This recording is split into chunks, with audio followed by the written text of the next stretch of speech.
Hi, friends. Questo Enrico here. Questo de Taquiendo de Famiose Piplioples.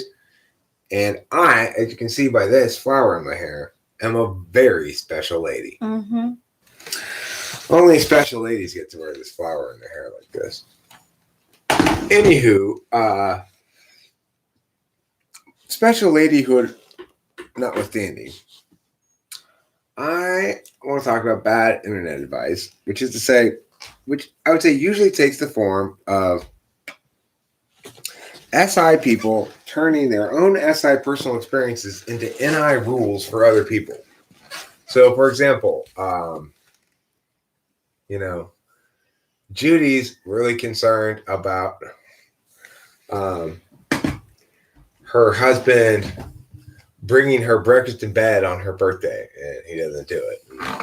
So she's going to be like, okay, rule number one, if your husband does not bring you breakfast in bed on your birthday, doesn't have to be that, but something very special on your birthday morning, run. Okay? Yeah, that's red flag. That's red flag. That is just not okay. That's a perfect example of somebody imposing their own SI preferences of what's important to them onto everybody and says, this is a universally important thing. You can conclude that meow is meow if your boyfriend doesn't meow. If your boyfriend tells you shh ever, then you should break up with him right now. Well, it depends on the context, right?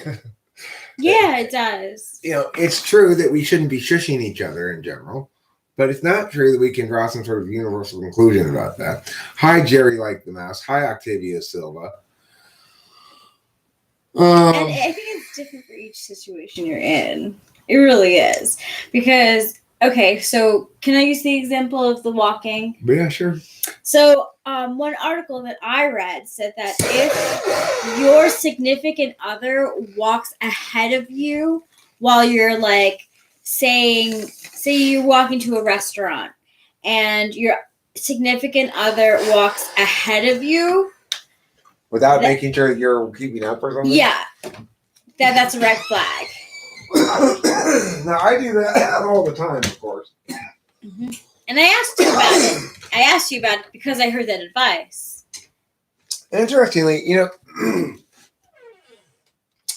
one of our first engagements, I think, was about the red flags, green flags video that I made about relationships. We did bond over that. After my Kimberly relationship, Yeah, because I was going through exactly, the ISFJ dude that I was with was really trying to change me.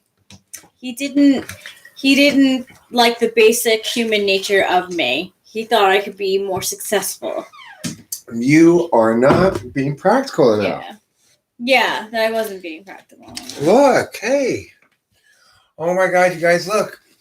I'm an ISFJ. I have found an intuitive to fix. All she needs to do is become a sensor. And everything will be great. All you need to do is become a sensor. We'll all be fine. The walking thing seems to only be a red flag when it's a female walking ahead.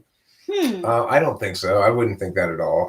Because, look, I understand ENTPs do this thing, right?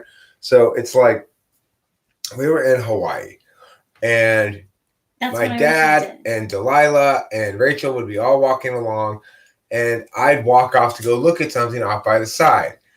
And they'd be like, are we supposed to follow him? Or are we supposed to wait for him? And I'm just thinking, you're not supposed to be paying any attention to where I am or what I'm doing. You just keep on walking. I'm taking on the responsibility to catch up to you, Yeah. But that's such a kid thing. But I did notice it, and I was like, hey, I noticed that you walked, whatever, we're walking ahead. And you were like, you explained NE to me. You were like, oh no, I'll see a thing and I go toward it. So it's not even like you're looking, it's that's it. You're not thinking about anything else. It's just you found that thing and you want to go toward it. Well, it's like this. I'm walking along. Everybody else is walking. We're walking next to each other, but my mind is nowhere near the group. It's thinking, yeah. And then my eyes see, oh, there's a fence there. well, what are they hiding behind that fence? Yeah. And then I just start walking over there. Yeah. You know, I don't Right. think about, I'm already not thinking about the other people I'm walking with and our place in the physical world, you know? Yeah. That's the action type. Oh, that's different, Eric. You were strolling, sightseeing. I'm talking about Yeah. stores and restaurants and all that stuff. I do it a little bit with her in various contexts. Yeah. I do tend to walk Yeah. ahead. I figure she'll keep up, that we both have our own job in that moment, so to speak, you know? You know, it's weird. Like, he does do that. But I've been with someone else who did that too, where he was constantly, like, we'd be going to parties and he would constantly walk ahead of me. And I'm like, we do not look like a couple right now. Like, and it was out of arrogance. It was because, like, I didn't. I'm not doing that thing, Yeah. right? No, I think it's like he wanted to be, like, the person who, like, whose girlfriend scurries behind them. yeah. I certainly don't want that.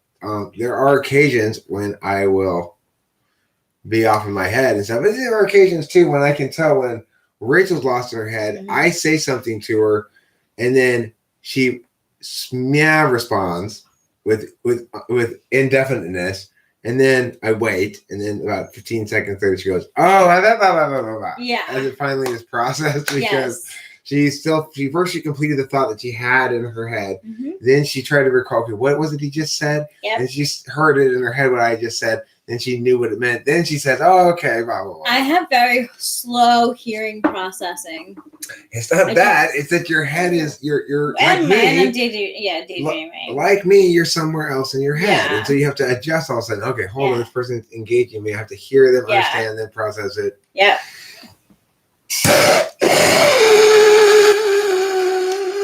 Well, so there's this picture of Donald Trump who is walking ahead of his wife Melania, and there's just, like, you can tell in this picture he just, like, that's how he is all the time. And so yeah, like, articles like that, they have those things, and then they make you like, I don't know, right? It's bad relationship advice. I don't think that's the best thing. Your gait, you're 6'4", right? Right.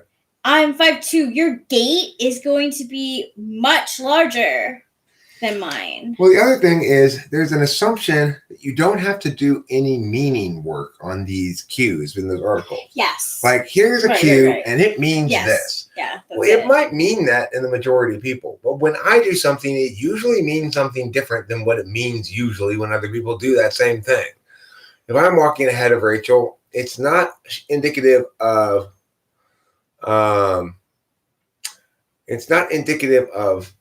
any lack of respect, any unwillingness to be a good teammate. I am always trying to be a good teammate. It's just that sometimes being a good teammate means, for me, like, we're both playing within a larger circle of space together than we normally would. Like, right now we're playing in a very small circle of space because we're right next to each other. Mm-hmm. There are other contexts where if we're walking around and stuff, we're still together, but I think that we're still together even if I'm over here and you're over here. Which is okay, with me too. Because it's like your friends, right? And with your friends, say you go to like a concert or a mall or whatever, you're not like constantly thinking about where they are. And there are times where you may go off and do your own thing. There are times where your mission is just to get to a spot. And you're not thinking about the person behind you or with you. So that happens. So that can be considered bad advice. Good job bringing us back to the thesis. I appreciate that. This is the beauty of an NI Dom sitting next to me, right? She's brought me back to the central thesis here on a couple of occasions. So the point is, this is not just... am I still playing Dance Monkey? We're not still playing Dance Monkey Easy Season. It's a good, if provocative question. We Rachel and I are on the same page and always have been on the same page about this. I freak. I do. This is an important relation to me, and I do freak out. She gets scared as knowers do. She wants to know everything for certain in advance. Of course I do. I try to reassure her as much as I can that everything is a-okay. But yeah, it's right. It's true that these things only matter if one of the parties involved thinks it matters. And there's a lot of stuff like that. It only matters if it matters, right? Like, and that's the other thing is coming to terms with certain kinds of things that don't necessarily matter so much that I make matter more than they ought to. For example, as a general rule, it is true all of my boat metaphor stuff. You stay in the boat, you don't be in and out of the boat, blah, blah, blah, blah. But I'm being somewhat reductive about Rachel's expression of that, which is consistently sort of a statement of her own fears about whether or not she's the right person for me. Yeah. Not so much about whether I'm the right person for her. Correct. And what I try to explain to her is I'm not an NI user. So she's absolutely the right person for me, increasingly so because of all of our shared experience, time investment, and just general compatibility, my positive experience that I have being with her. That's an SI thing. As an NI person, she's thinking, well, you might have more dating capital than me, Eric. So maybe you could cash in for a better girl. That's never, ever, ever, ever going to happen in a million years. And so if you don't understand SI and NI people as being different, if you're giving a general piece of advice, half the time it might be correct, and the other half is going to be fucking wrong. Right. So I freak out. And it is SI stuff because I honestly don't understand SI that well. You know, I was taught SI by an ESTJ, and I think I was lucky because of that. Well, when I'm talking about SI, I'm saying that my frame of knowing is one that knows from my own experiences. Just as my dad always knows the best person to use for this kind of a problem is the guy I use. You know, are you sure the guy you use is the best though? I mean, just because listen, I've been using it. How do you know your guy's the best? Well, I've been using him for years. Okay. You know, that's an SI kind of knowledge, right? So Rachel is though, but I live like that too. It's my default understanding of the world. Rachel is the best girlfriend because I've had lots of positive experience to prove that she's the best girlfriend. Yeah, and you're the best boyfriend for me too. I mean, like, you're so sweet and tender and nurturing and honest as well and funny. You know, you make me laugh a lot.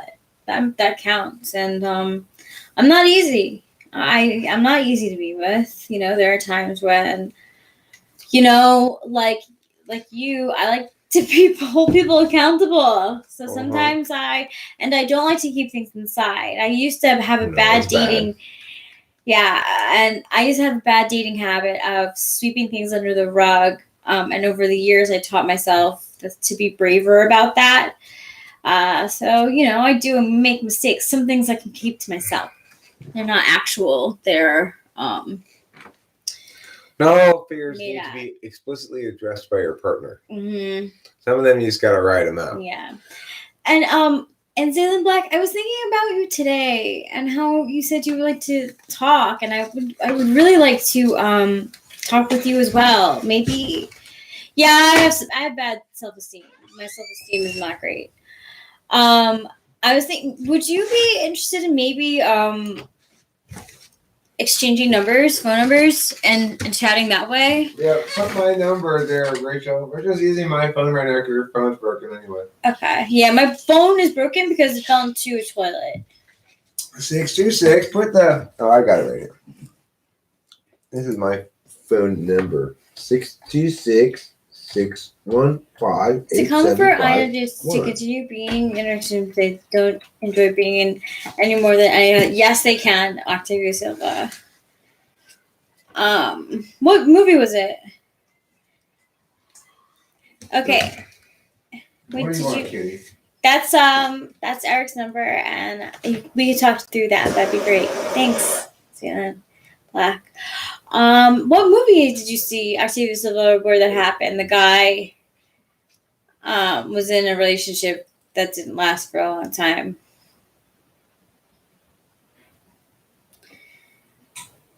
Yeah, and I agree with Lantern-esque.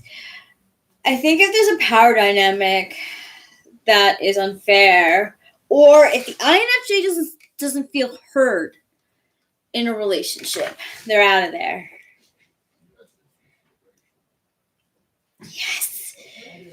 Yes, everybody.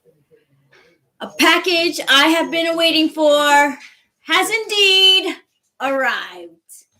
Yeah, my dad opened it because it didn't have a name on it. Yeah, that's okay. Everybody, I got my dress in the mail from Old Navy. I've been missing shopping lately, so I did some online shopping. These Louise, they really... Okay. Save that in case I have to bring it back. Thanks, Octavia Silva.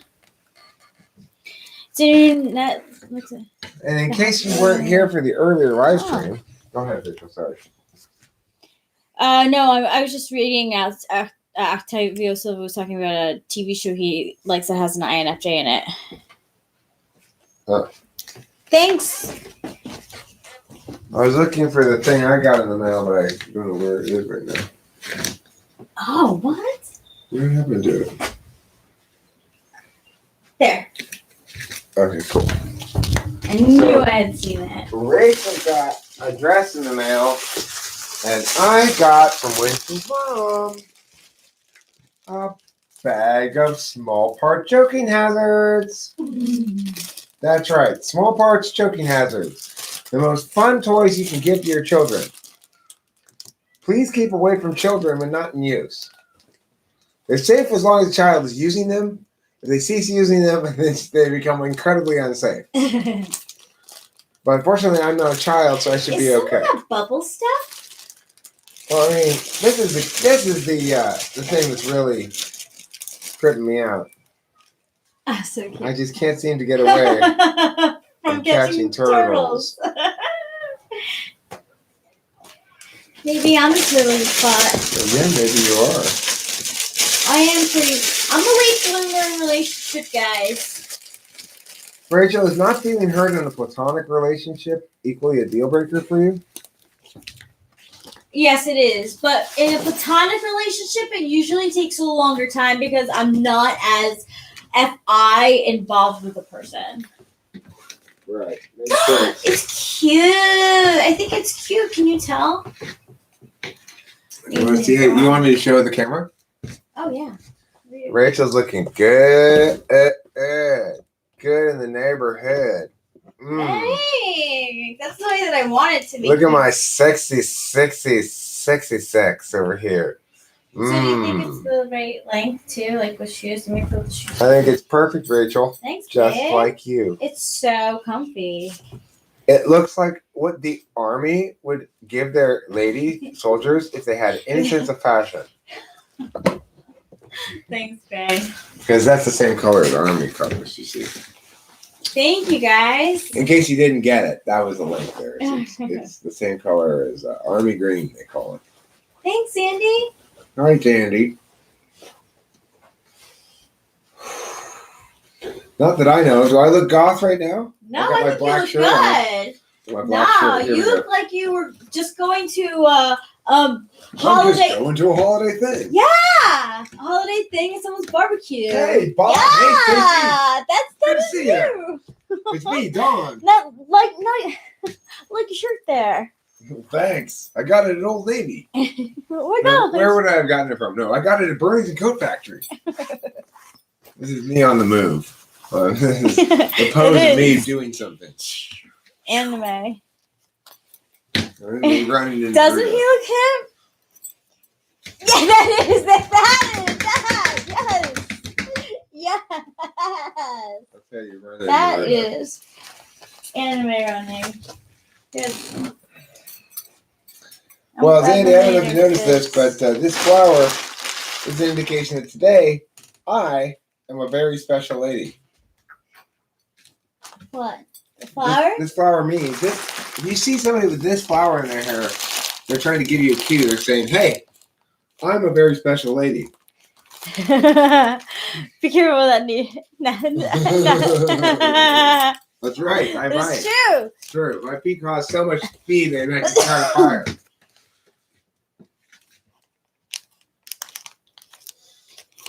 Salem Black, did you text Eric's phone number and I'll return with his text. Oh, Angantir, I'm sorry I was unclear about that in the stream. At no point did I think her boob pics were unsolicited. Okay? At no point did I think you were an unwilling or undesiring recipient of them. I assumed you wanted boob pics and she sent them to you. Who sent you boob? Not Oh, me. Angantir. I I made a joke about. I made it. Listen, Rachel. I'm just saying. Listen. I'm just saying. I made a joke I about. knew it was About. something like that. I knew Angantir didn't really want that. No, he did. Is what he's saying. Oh. No, you got it backwards. Oh. I'm saying I made a joke that indicated sort of that they were unsolicited, and he's saying he wants to clarify they were not unsolicited. Oh, my bad. That's good then. Yeah. So I wanted to just saying. Rachel, sometimes your NI gets ahead of you. You gotta listen to what I'm saying.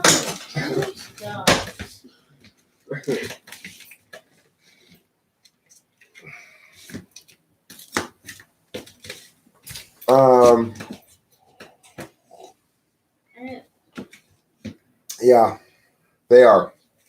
Except the only kind of boob pics I ever want to see are the ones I see with my own camera eyes. These ones right here. Look how tasteful is this shot. This is very tasteful. It's so tastefully done. This is the most tastefully done boob squeezing you've ever We should seen. take a picture of it. We've got a film of it right here. Okay. Ew, it's smelling like cigarettes. I like the idea of cigarette smell and chillo. Put on some chillo. I'm gonna open up this Could door. you put I'll it on put me? some chillo on you, sure. My tea puller makes it like difficult for me to put on. To do even the simplest, it's that. Yeah, to put you on. I'm serious. Well, just this evening, Rachel asked me, how does this fork work again? I'm joking. I'm joking, baby. I'm making a joke. You didn't really ask me how the fork works. But aiming Ooh. or perfume is a different. For my precious lady, For his birthday. a squirt or two of So it's precious like fragrance. Does everyone know the universal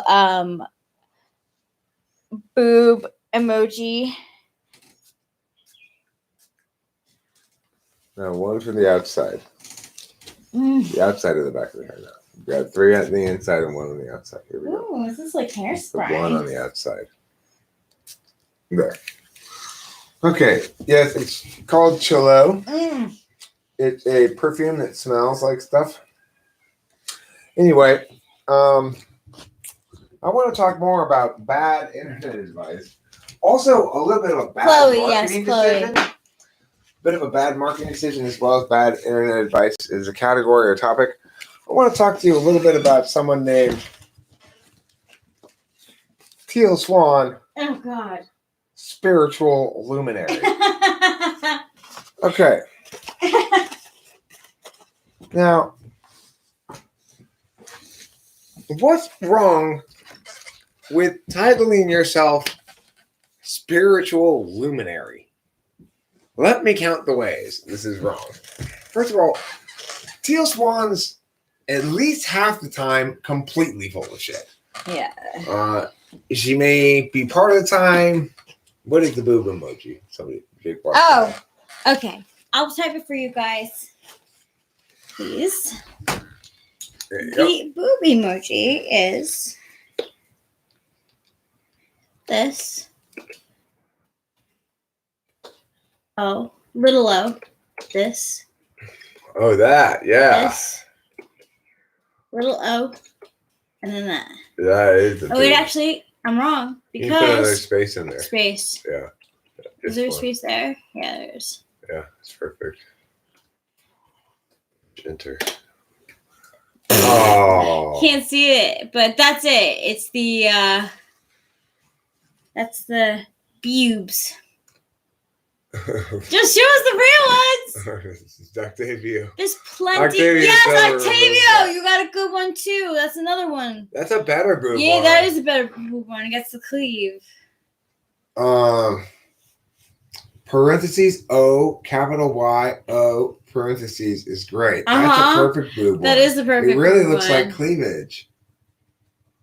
I mean,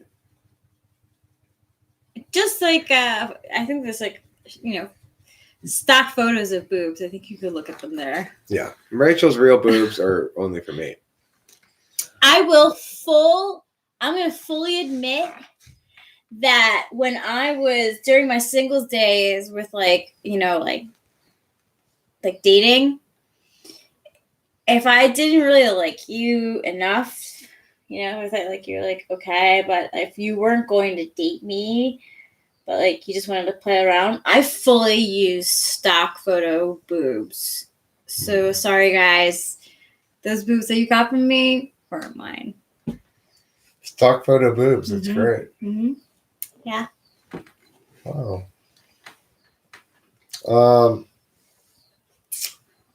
Yeah, so Cloud, I like that. Yeah, I'm a little bit like that too, Cloud. That's fine. So, if Teal Swan is a spiritual luminary, let's talk about that. Is Teal Swan a spiritual luminary? Here comes Kitty through her homemade kitty door. Yes, did we talk about that? I keep on wanting to. I'm so proud of her for some reason. Yeah, Rachel really is impressed with Kitty's TE there. Yeah. So,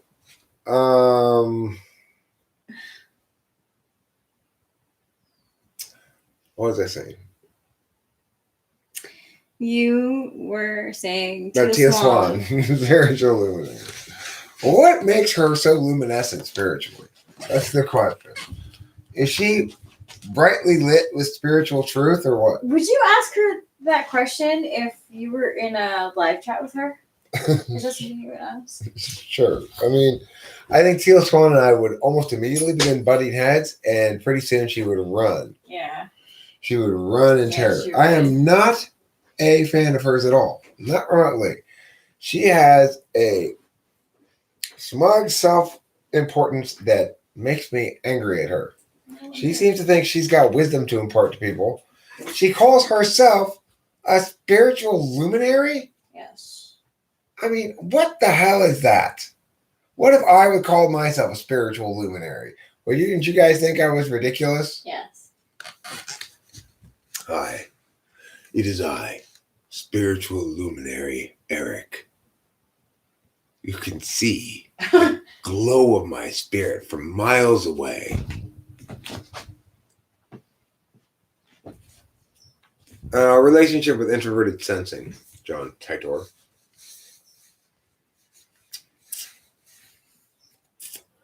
I am host Eric, spiritual luminary. You are not living correctly, but my way is the way to make you better. I wonder if I follow Sacred Ravens Tarot. I'll check her out. Oh. You can see how luminous I am spiritually. Spiritual luminary. Why people hate Teal Swan? Well, she calls herself spiritual luminary. That might be one reason. Eric could be a good actor. What I really want to do with Eric is get a transcript from a TV show and us play the characters back and forth, like playing with the voices. Oh, we could do it right now. Okay. Let's see. Transcript of what? What show were we gonna do? I always think that Friends is a good one to do. I thought we were gonna do Three's Company though, right? Oh yeah, Three's Company. Sure.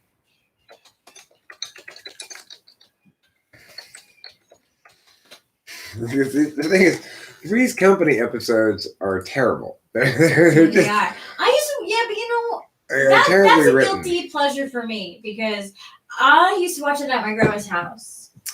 Why is there only season 1 and season 5? Where are seasons 2, 3, and I 4? don't know. People probably they realized they weren't that good, right? You said it was not a good show. Oh my god. All right. Let's start. Ready? I'll start with it. I don't know how Mrs. Roper sounds. You remember Mrs. Roper? Let me. I tell you what. I'm gonna mute this so I don't get copyrighted here, and I'm gonna play Rachel a couple of things of Mrs. Roper and Mr. Roper. Okay? Yeah.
All right, here we are. We're back. Okay.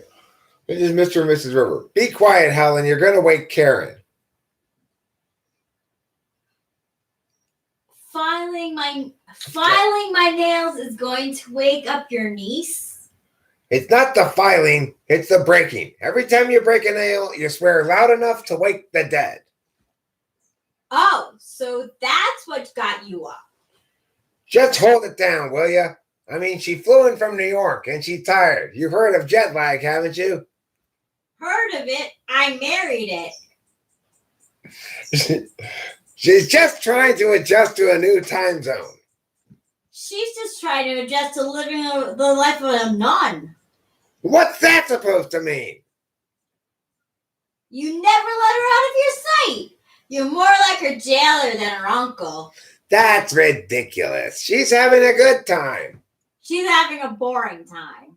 Boring? How can you say that? Didn't I take her to Disneyland? Didn't I take her to the museum? Didn't I walk out to the end of the pier with her? Oh, that's me. Oh, sorry. Right. Didn't I walk out to the end of the pier with her? Didn't I tell her every night about my experiences in the war? You call that boring, huh? Helen? Oh, sorry, Stanley. I must have drifted off. Look, I promised my brother that I'd take good care of her, and that's just what I'm doing. Oh, well, she ought to be having some fun with her people her own age. She ought to be out dating. Dating? In this city? It's crawling with freaks and weirdos and perverts. Oh, I wasn't talking about your friend, Stanley. I just hope you don't make a crack like that in front of Karen. You'll give her the wrong idea of her uncle. Oh, I think she has the right idea of you. I hope so. Oh? What? Why don't you let her meet her kids upstairs? You mean the Andrews sisters? Andrews sisters? What is this? This is the first episode. No, it's not the first episode, is it? I think so, yeah. Oh, I guess there's another.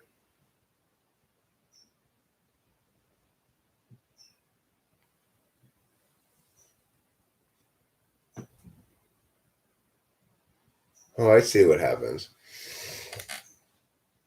Interesting. Mrs. Roper is all smiles, laughing inside at her It's husband, important who to you. still does not know that Jack is not really gay. All right, Okay. that's enough of this. But the point is, Where's the sound? Oh, the sound was muted. It was no. Oh. No, he's unmuted now. Oh, okay. Teal Swan is an absolute nightmare, is what she is. She is extremely wrong and extremely haughty about her wrongness. What type is she? I don't know. I thought maybe ENFJ. She could be an ESTJ, I guess. That's plausible. It would make sense. You know, another charlatan, right? Who's the most charlatan-y of the typology peoples? Well, or the self-help people? Probably it's going to be, I don't know. Is the audio still gone or is it back? What time is it right now?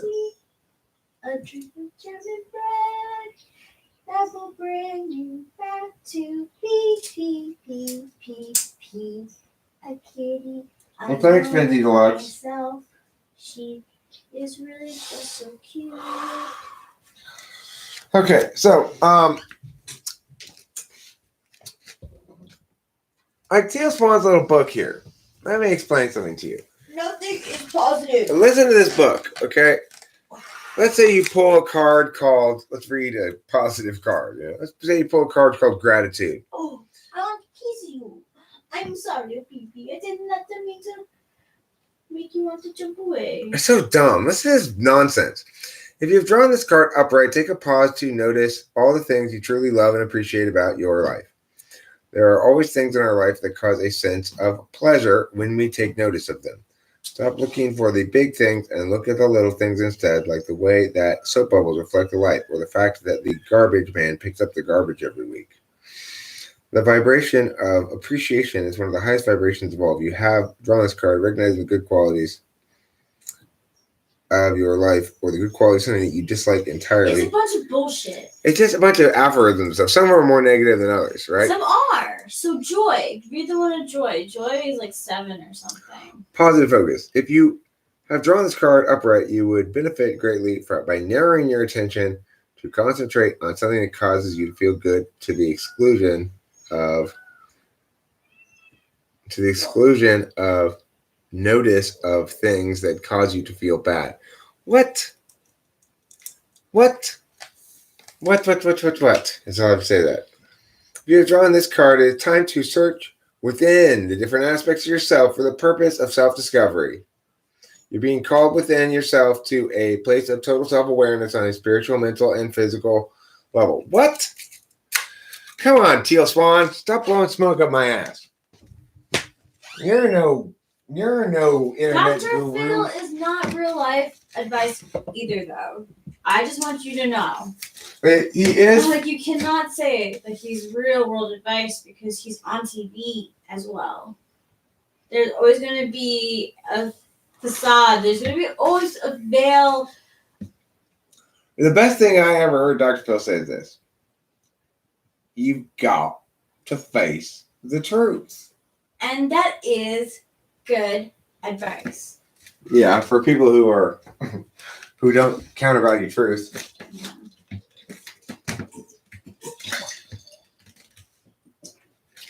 You've got to listen to your heart. You got to do what's right. But see, the thing You is got that he's to like, face kind of like the truth. creepy. Well, I mean, he's also a know-it-all who really doesn't know it all.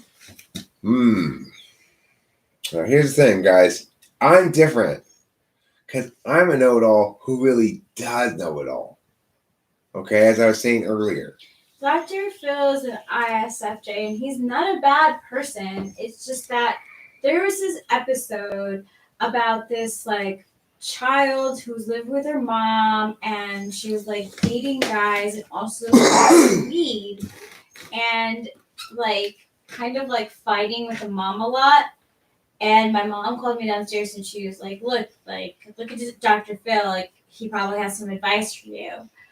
And so Dr. Phil's with the mom, and the mom is explaining, like, my girl's 20 years old, you know, I don't know if she had a job or not, but she, you know, she smokes weed, and I'm really, like, concerned about her. Like, we fight a lot, and I don't know why that is. And basically that, like, her child had an attitude problem. Maybe she did, but then, like, once, like, Dr. Phil brought in a teenager and was giving her platitudes on how to live a life without drugs and how her mother is deeply wounded because of her actions.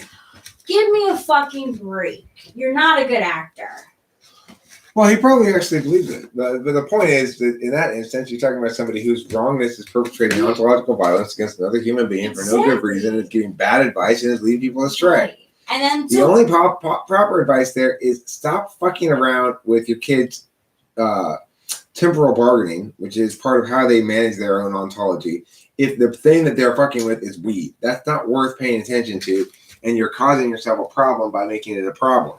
Because it's not inherently a problem. He right? did make Bad Baby famous. He did Who's make bad behavior. Bad Baby went onto his show, and basically, like, she must have been an I think she's an ESTP or an ISTP. She's got a great name. Let me stop briefly. Just comment on bad behavior. Yeah. You got a great name. So she's some Southern girl who, like, was on Dr. Phil and told him off. Like, nothing he could say affected her at all. And she told him off. Yes, it was pretty spectacular. I thought she was an ESTP too, but I'm not sure. She's like, she might be an ESFP. A lanky man with poor hygiene who behaves awkwardly with his mom. Stop calling me creepy. That's not nice of you. I'm a lanky man with poor hygiene who acts awkwardly. Does that make me creepy? I'm not creepy. Guess who's the biggest creep? Dr. Phil? Yeah. I didn't know. I would try to take it. No, but it really, I was kind of trying to think. Who is the biggest creep? Well, it would have to be like Einstein or whatever his name is. The guy who killed himself. Oh, yeah. Or maybe that guy who is going to jail now, Weinstein. No, yeah, Weinstein. Are they both? Is it Einstein and Weinstein? Yeah. Those are their names? That's funny. That's weird. Bill Cosby, he's a big Can I be a stereotype person? Or Epstein, that's his name. Epstein, yes. Epstein. Correct. Epstein and Weinstein. Can I be like a stereotype person? Can I be Ricky Gervais at the 2020 Grammys? Let's hear it, baby. Let's see if it gets us in trouble. The Jews run Hollywood. Yeah. Rachel. So do the Italians. They do too. Okay, but Rachel, I've already gotten in trouble for hate speech before talking about the JEWS. And I was only saying nice things. I mean, they have. You asked first, and I said, yeah, go for it. Didn't realize. I didn't know that's where you were going. That's very NI of you. That's very NI of you. Okay, so anyway. Come on, you gotta be careful. Okay, all right, Rachel. Let's just not go there. Hey, good people. They are good people. I'm not saying that they're not, but they are. Okay. Nah, no pews. Who cares about that shit? Jesus is full of bullshit too. They're the same. Jewish and Catholic or Christian, they're basically the same. Yo, I don't give a shit, but I know they give plenty of.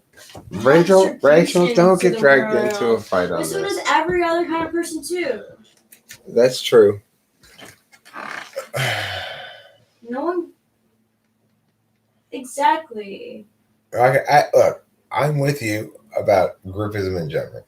That we ought to treat individuals as individuals and not as members of groups. Yeah, I'm not. I'm really not, people.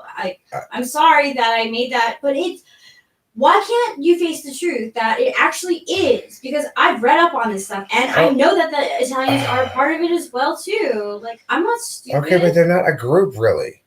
That's exactly. The point. They're just people who are working in an industry. Right. God. So, okay. All right. Oh, also the Pope is Italian.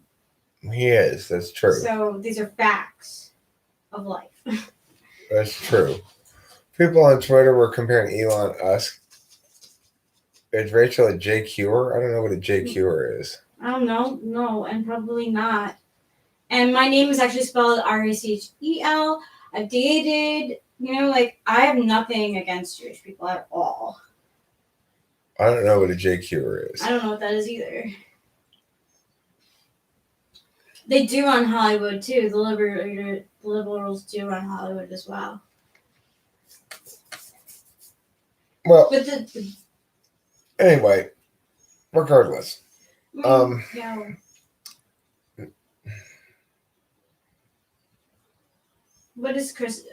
So can we go to Winston's mom's? Sure. Let's look at it. What is creepiness? Ew!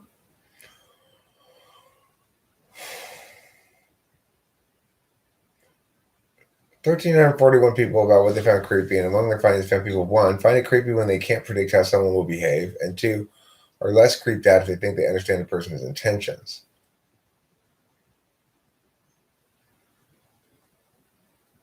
People who hadn't washed their hair in a while, stood closer to other people than was normal, dressed oddly or in dirty clothes, or laughed at unpredictable times. That's what people think I'm creepy for. I laugh a lot.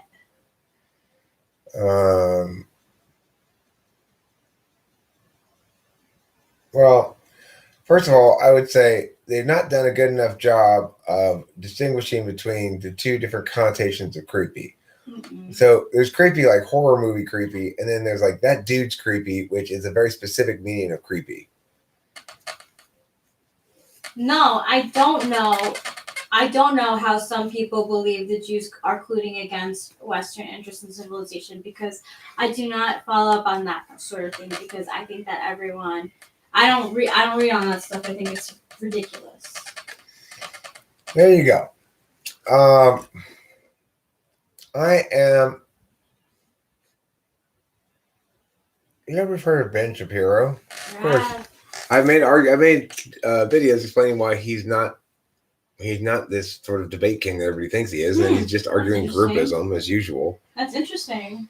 And reductive and reducing people to leftists and rightists and other freaking groupist bullshit. I swear. Of course, I've heard of Milton Friedman. Why not give them all spoons? I take it back. I'm sorry for what I said. I didn't mean it to be offensive. Rachel, listen. It's okay. Thank you. You're fine. Thank you. Just,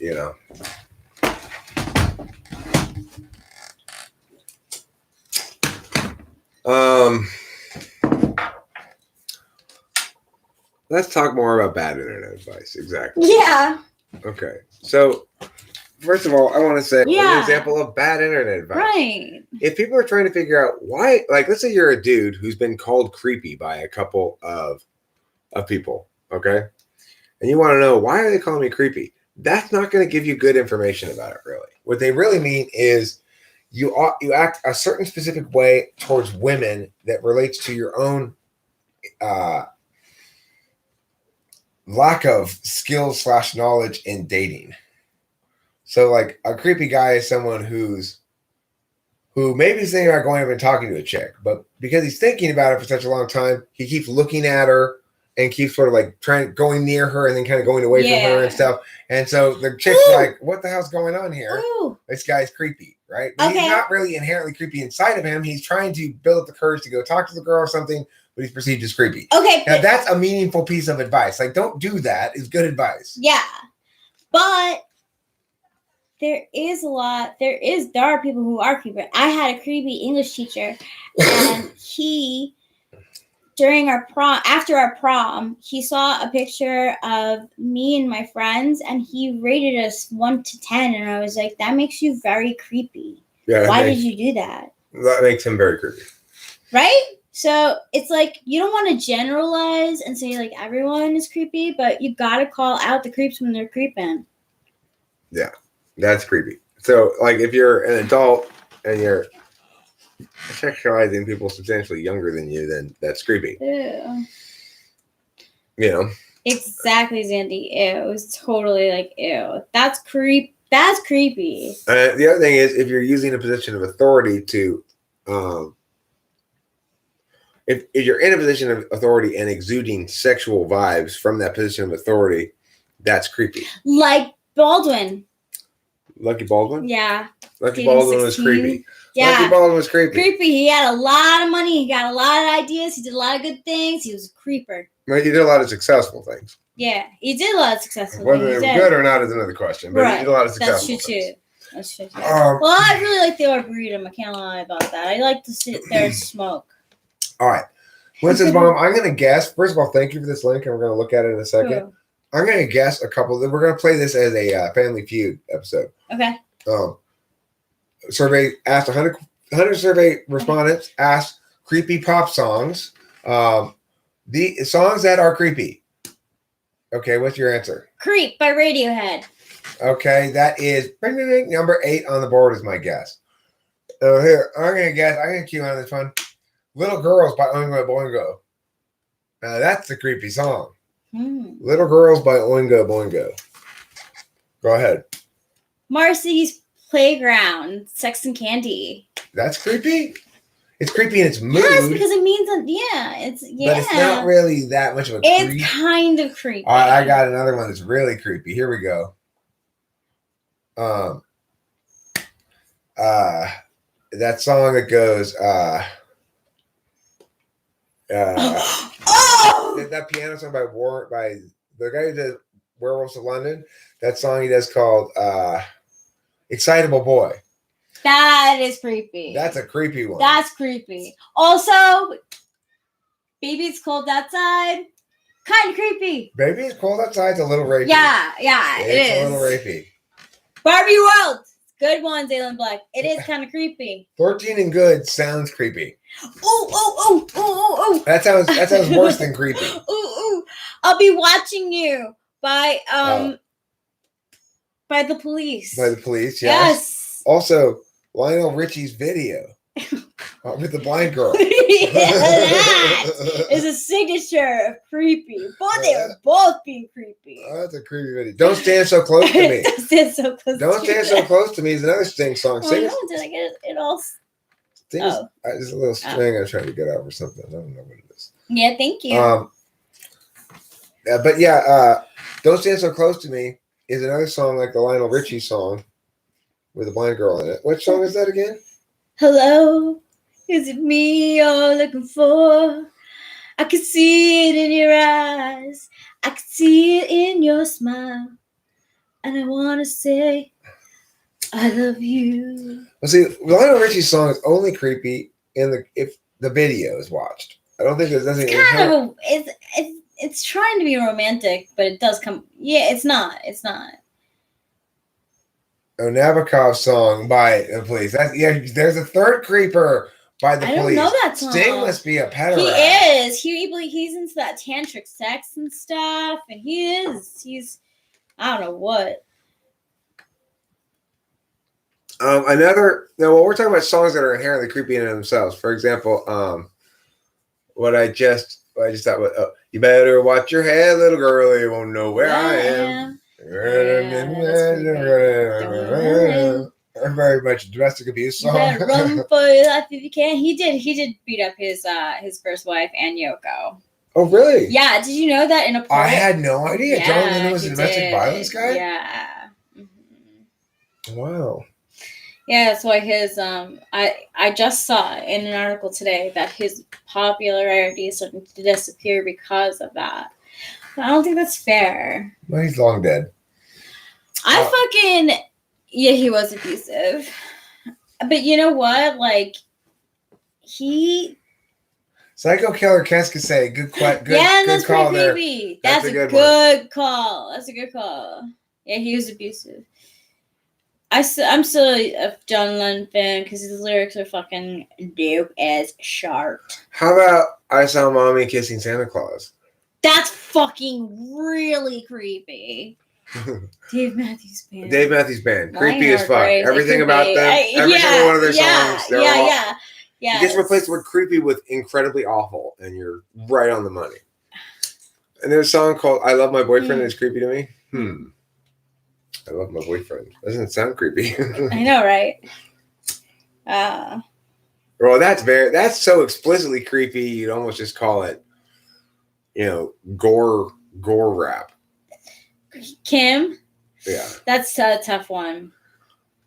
It's hard to listen to. Anything can be creepy. Imagine Charles Manson singing "Almost I Loved You." Yeah, that is creepy. But like, but if you're talking about creepy men songs, we can limit the scope of it more. Like, for example, which are the creepy men songs for sure? "Don't Stand So Close to Me." Yeah.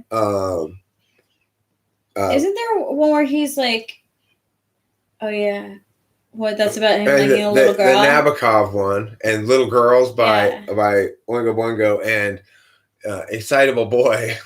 That really is. Those are very creepy characters, you know. Barney and Friends theme song. Yeah. Well, what's weird, what's creepy to one person is not going to be creepy to the other person. Why is it, in general, that back in the day they had such incredibly creepy children's stories? Like Hans Christian Andersen. Yeah, well, like Hansel and Gretel get eaten by the witch, And the original story of Snow White is Snow White too, but Little Mermaid is incredibly sad. She, in the original, which was I think Grimm's Tales, was one part of the Grimm's Tales. She falls in love with Prince Eric. I don't know if he's named Prince Eric, but she falls in love with the prince that she saves. And then she goes through the spell. She loses her voice. And he falls in love with another girl. He falls in love and he marries another girl and she kills herself. That's the real fucking story. What the fuck? What the fuck? And the moral of the story is... don't try to change yourself for anyone, basically. Because it's not going to work. That's a better moral to the story than the one in the Canterbury story, really. If you think about it. It is.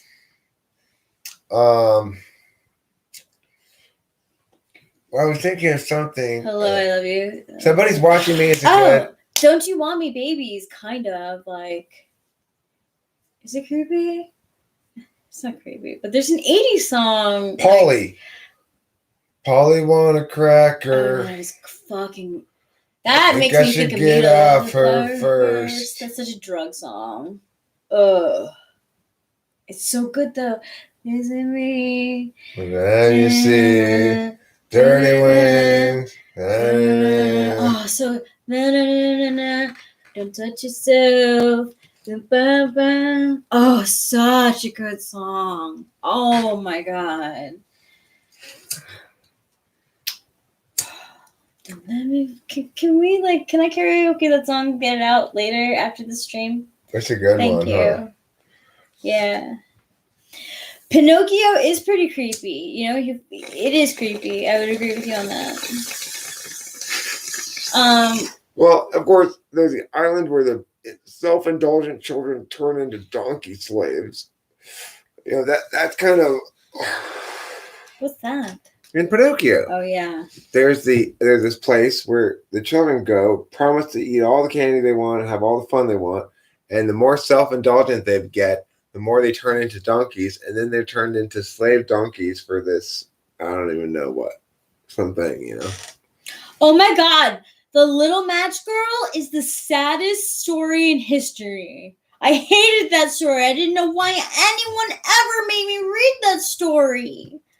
Well, what happened? I don't even know if I want to even hear. It's this little match girl. She's poor, and all she does for sell her matches. Matches, yeah. And then she dies in the fucking snow. Outside. And then she died in the snow. Yeah. Fuck you. What did you learn from that?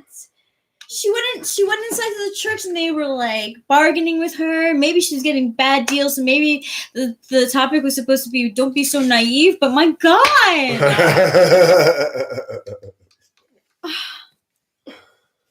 Thanks, Fenty Deluxe. I don't even remember that video what I said on it, really. Hey, Fenty Deluxe, what's up, PNFP? I love you for that. Moral of the story is life's unfair and painful, then you die. Yeah, Yeah. and I straight to the point. I am very nice straight to the point. Yeah, I've seen Falling Down. I'm not homeless, but she felt free after she dies. No, okay, maybe she does, but they do not say that. They don't say. And then she And felt then better she after went she was into dead. the stars and she lived a new life. No, they say that the snow finally kills her because there's nothing left. There's nothing left. She has no money. She has no matches. She has nothing but herself. She's locked outside of the place. So don't let yourself get exploited like this starving homeless little girl. That's the moral of the story. That's so terrible. Is it? Well, who taught me that? Why? Oh my god. I used to cry days over that story. Oh, my poor sensitive darling. I know. I had the same experience though. I cry over certain things for long times that hurt my heart, you know? Yeah. I try to avoid those kind of stories. I know. That's why I understand where you come from, you know. Yeah. Rachel's zodiac sign, she's a January. I'm a January. I'm a Capricorn. Aquarius cusp is what they would call them. She's the middle of January. Yep. Which one is it again? 16. Your favorite number. The No, tower. I mean which? I know the number. I mean which astrological sign? Capricorn, Aquarius. Well, which one? Capricorn. Capricorn. Yeah. I'm on the cusp. I'm on the cusp of Gen X too. Right. What am I I'm sorry. on the cusp of? Taurus and what? Am I on the cusp of anything? No, you are Taurus. I'm square Taurus? Mhm. Okay. Square in the middle of Taurus. I think so. Cool. I'm a Taurus. That means I have the spirit of a bull. Yeah, you do. Don't mess with the horns. I think we've all kind of fucking felt that, right? Mm-hmm. Like this is like your horns, and this is like what it is like fighting you. Like you like. Oh my god! I'm so sorry. It's okay. you actually was down a little lower than where you spiked on. Okay, good. What date? What date is what?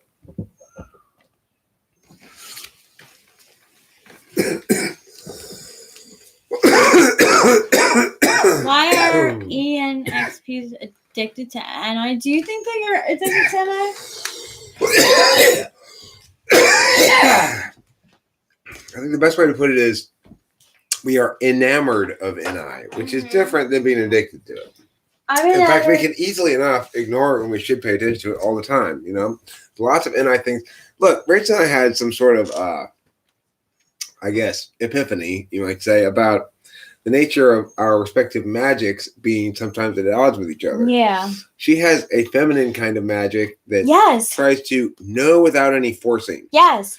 I have a masculine kind of magic that says, fuck the way things are. We'll make it the way I say it is. Yeah, so I want to tell you, for any tarot interested people, my birth card is the High Priestess, and Eric is the Magician. So he's number 1 and I'm on number 2. And number 1 is action oriented, and number 2 is meditation oriented. Now, guess which couple in all the tarot is thought to be the most sexually compatible?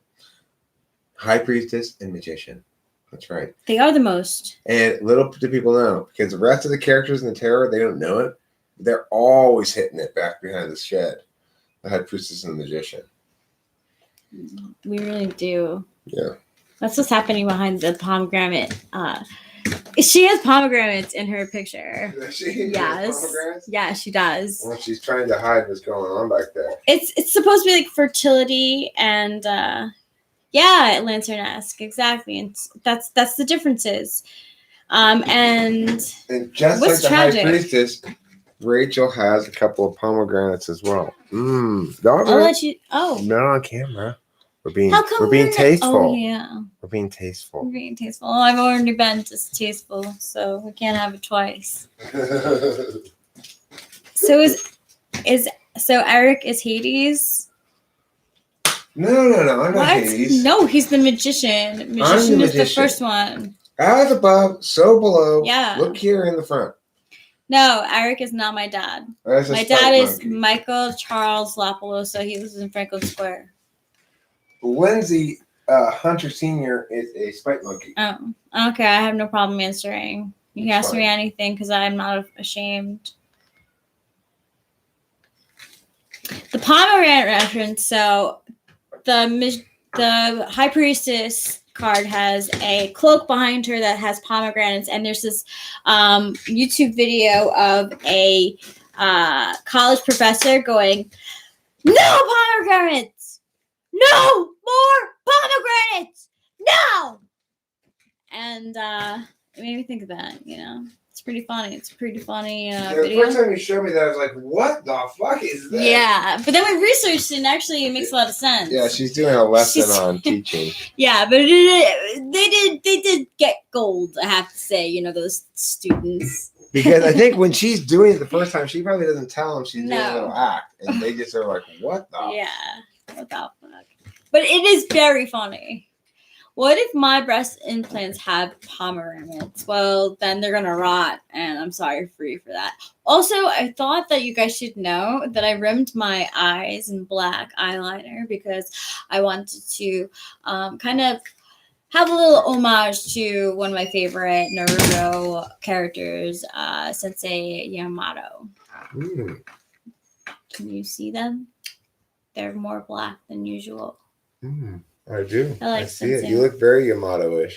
Oh yeah, I got the green on. I'm ready for you to use your wood jutsu. Only you have the power to use the wood jutsu now. Cool. If your breast implants have pomegranates in them, you obviously got some of those cheap Israeli pomegranate implants. You gotta get some high grade German or Swedish breast implants. Yeah, in Jewish tradition, pomegranates are supposed to be exactly. Oh, that's interesting because of the Torah. They talk about that too with the high priestess about the Torah because it looks like on her scroll that it starts to say Torah, but it could also be tarot. Mm. So it's kind of like up to you to decide. Also, I believe pomegranates are like a good luck symbol. That's on fertility and stuff. Scroll is one of only 2 words I can think of that starts with scroll. Yeah. Can you think of a third? Anybody else think of a word that starts with scroll besides scroll and the second word that starts with scroll? And that starts with scraw. Scroll. SCRO. What else starts with scroll besides scroll and scrotum? And variants thereof, scrolling, scrotal. What else starts with scro? I know. Well, that's the obvious second one. Scraunch. Is scraunch a word? Is scraunch really a word? Scraunch. It doesn't sound like a word. Scroll. We have scroll, we have scrotum. And all the variants of scrotum and scroll. Scrooge. That's a good one. That is a good one, Octavia Silva. I'll take Scrobaloni. Scrobaloni is not a word. Scrooge, good one. Scrotum ball is not a word. That's the same thing as scrotum. That's a variant of scrotum. Do you want this cup of coffee? Yes, I do. Thank you. My precious delight. For those who don't know, which is a certain kind of delight? Scrounge. Yes, good. Good job. Yo, me and Octavia Silva at the same time, Jinx. You Scrotch and me a Coke. Scrotch is not the same thing. No, not screenshot. It's got to be SCRO. Scrooby-Doo. Scrooby-Doo. Scrow. Scrow is not a word. No, there's scrotum, Scrooge, scrounge, scroll. Scrotum, Scrooge, scrounge, and scroll.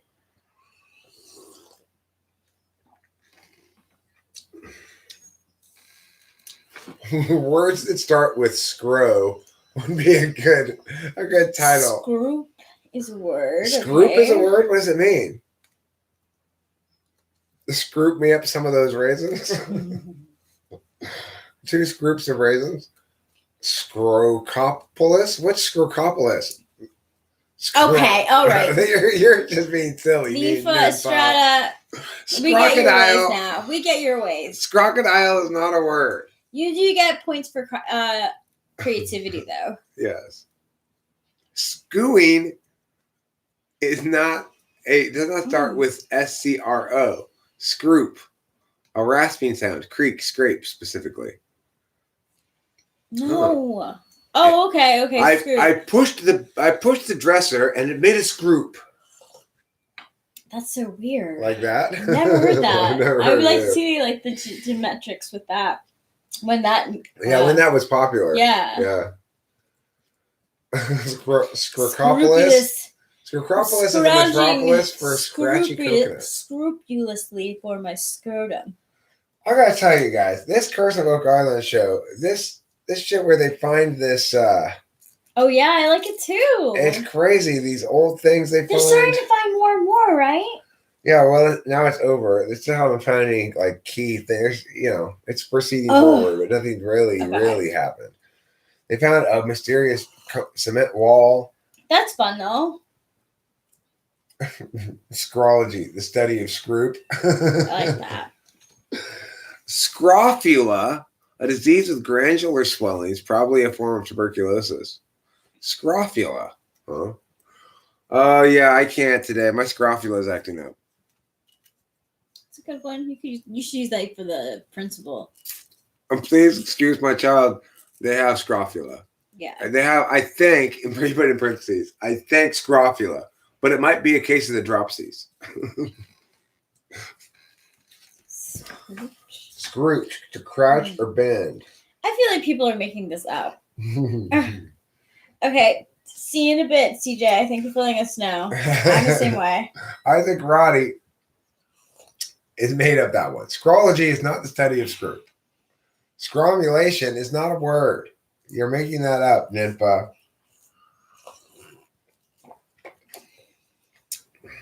I have to poop.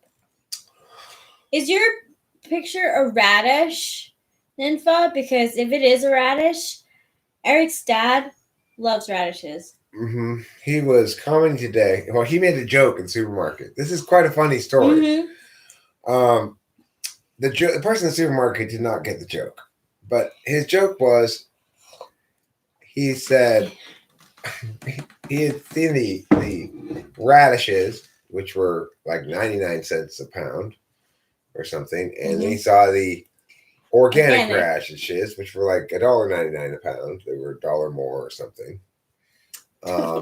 And he's like, why would anybody, thinking to himself, why would anybody get these organic radishes?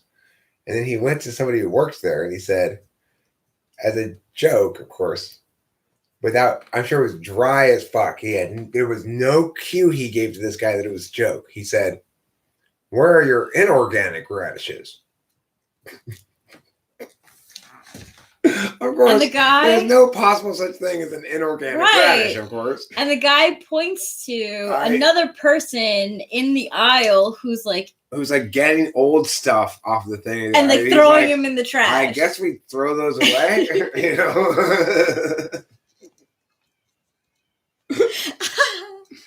I like that his brain went there, He tried to come up with an answer. Inorganic? I think they go there. I think that's what they were doing with those.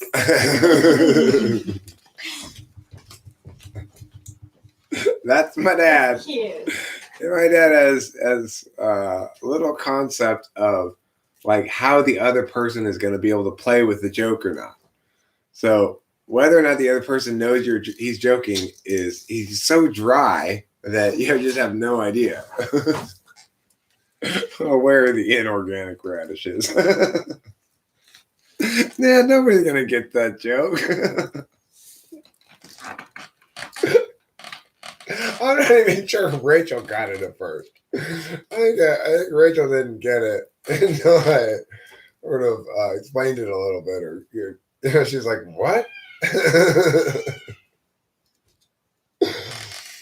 A scrod, a young cod, haddock, or similar fish, especially one prepared for cooking. Huh, interesting.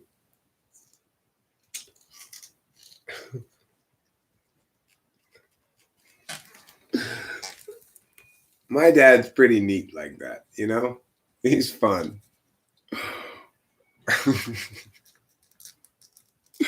The thing is, he thinks it's like I can keep up with him in general. I can generally intuit where he's going.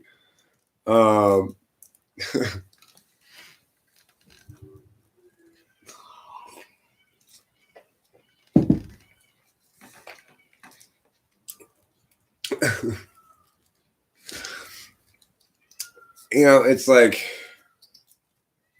but a lot of times he'll exclude people. I remember my mom explained this to me when I was a kid. She's like, your dad will go from A to D and not tell you steps B or C, so you'll be confused until at some point later that you figure out like, oh, I see where you're going with this. I see what the link is. He jumps places like randomly, and he'll be talking about ponies. So anyway, they love to drink champagne. You're like, wait, ponies love to drink champagne? I'm not talking about ponies anymore. I'm talking about meow. I said, but you never said I'm changing subjects to meow, you know? No thanks.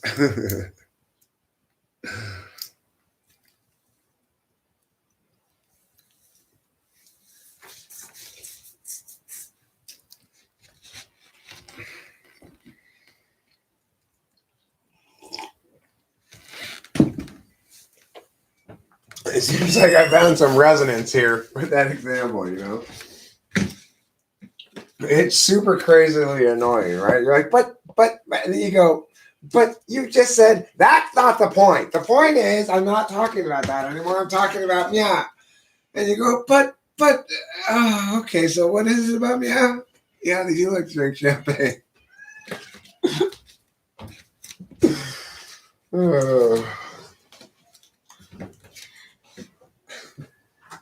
I like how PP sleeps when mommy and daddy are being mommy and daddy.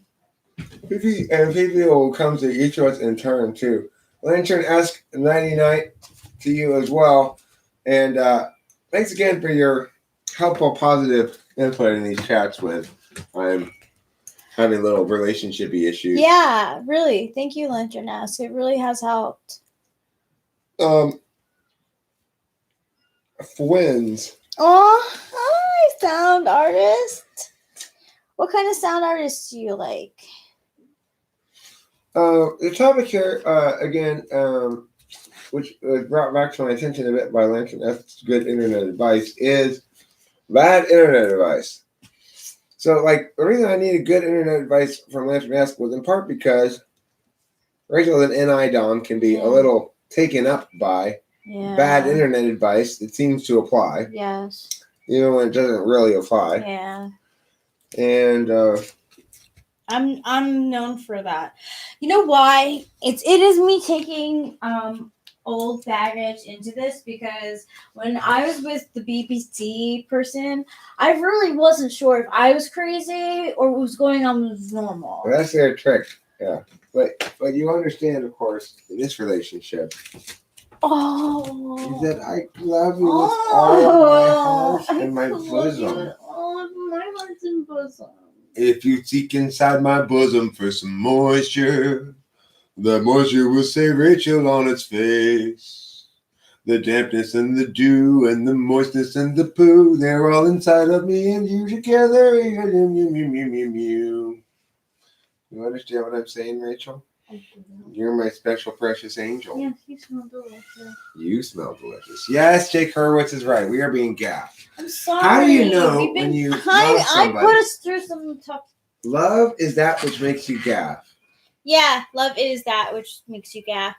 And being unapologetically gaff is true love. Reciprocating unapologetic gaffery. Reciprocal unapologetic gaffery. That's the best definition I've ever heard of love.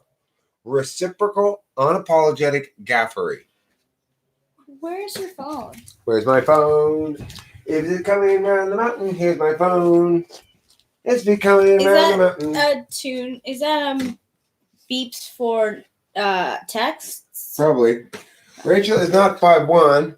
She's 5'2". Yes, 5'2".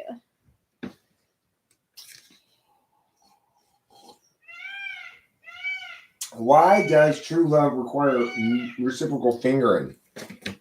I've already indicated the reciprocity required is that of unapologetically expressed gaffery. Yeah, you're very close, Octavio. I am what you call shrimpy. It is true love, but you know what? People who are really in love don't need to prove anything to anyone. So if you want to show us your true love, how about you don't finger each other? See my sassy finger wag you got there? That was accompanying her. That is a visual aid to accompany what she was saying. Not everyone wants, you know. Yay! Nympha's back. And better than ever. Ninfra. I'm sorry. I like how we pronounce things differently. Sometimes you and I. Mm-hmm. You're much more American than I am. I'm an American. Uh-huh. From America. Don't you think of Eric as being such like an American boy? Eric, no one's getting fingered. Any notable instances of NI magic from Rachel? Well, I mean, she's here with me, isn't she? Yeah. Being my girlfriend and true love, beloved forever person. It's not really. It doesn't just happen without a little bit of magic, right? Eric is an alien. I'm an alien, but I'm not an alien from Mexico. So please don't deport me this time. That's the real definition of alien, guys. I hope you're listening. Did Spacey point out your starry-eyedness after you guys typing session for Rachel? Did he? No, I would say I didn't get starry-eyed until after the second conversation with her. You did compliment me, which I thought was nice. But I mean, I really got starry-eyed after the second conversation. All of a sudden, I was like, "Oh shit, I am smitten." After the first conversation, I was like, "Fuck yeah, big pimpin'. Here we go." Here we go. You did compliment me, which I actually really appreciated. After the second conversation, I was like, "Oh Jesus, I really like her." You know, I can't sustain big pimping mode for more than about 45 minutes. It was self-reflection, and then I go, "You don't really want to be big pimping, Eric, do you?" I'm pretty sure you don't. It sounds like a lot of unnecessary engagement with a lot of feelings. With it's like. That's the thing about being like big pimpin' in some regard. That's not nice. A guy who looked like a shark and called you a nymphomaniac. I definitely can. Are we trying to identify the species? I definitely can relate to you. So my last name's Lapalosa, and I've been made fun of. And I've even asked people to like not use the nickname, and just doesn't. Usually, it's like not heard. It's like, no, you are Lappy. I'm like, can you not? I'm glad I never called you Lappy. Lappy, Lappy. It was horrible because I went to school in Pennsylvania, and Pennsylvania Dutch. Rachel is a very common name. So, like, I was in a town of Rachel's. Look what I'm doing. You guys probably could almost see this. Are you itching your butt? No. I'm holding it up. I'm holding it up like this and stretching. See? Can I do that too? Oh, yeah. Shrimpy, you know what you're going to get. You know what you're going to get. Uh-oh, Shrimpy. First of all, we don't want your shrimpy balls on our face. Nope. That's a mixture of testicles and seafood that I'm not interested in. No, and your icon, Shrimpy, does not match who you are. You are not rad or hanging loose. I'd say he's hanging tight. Yeah. Or it could be. I'm thinking you're hanging kind of low. and they're wobbling to and through, and you might wear them as ears. Oh, that feels nice. There you go, Shrimpy. Just like you wanted. Hang into the lift. To the What? lift. Wood nymphs don't lure men to their deaths. Those are sirens. Yeah, those are sirens. Wood nymphs, they just provide comfort to lonely forest-bound men. Right. That isn't Tinkerbell kind of? She's a fairy. She's a flying non-wood nymph, you might say. Wood nymphs, yeah. Wood nymphs are always linked to their tree. Oh, I didn't know that. I didn't know this. Yeah, so if their tree dies, they die. Oh, I didn't know that. Yeah, that's the thing about being a wood nymph. You gotta make sure their trees are. You gotta make sure. So we have an avocado tree nymph. We should be nice to her. If there's a tree nymph for the avocado tree, it's you, my darling. But we don't have a nymph for our tree. But I think I have wings. We don't have any nymphs for any of our plants because the nymphs are there for males to hump. Yeah. Oh, I see. Mostly. I did not know. You don't want to get a tree nymph girlfriend because if you get a tree nymph girlfriend, you're responsible not only for a girlfriend, but for her tree as well. Okay, so I want to see. All you gotta do is forget to water it once and you can be convicted of murder. If you were fruit, what would you be? What would you be?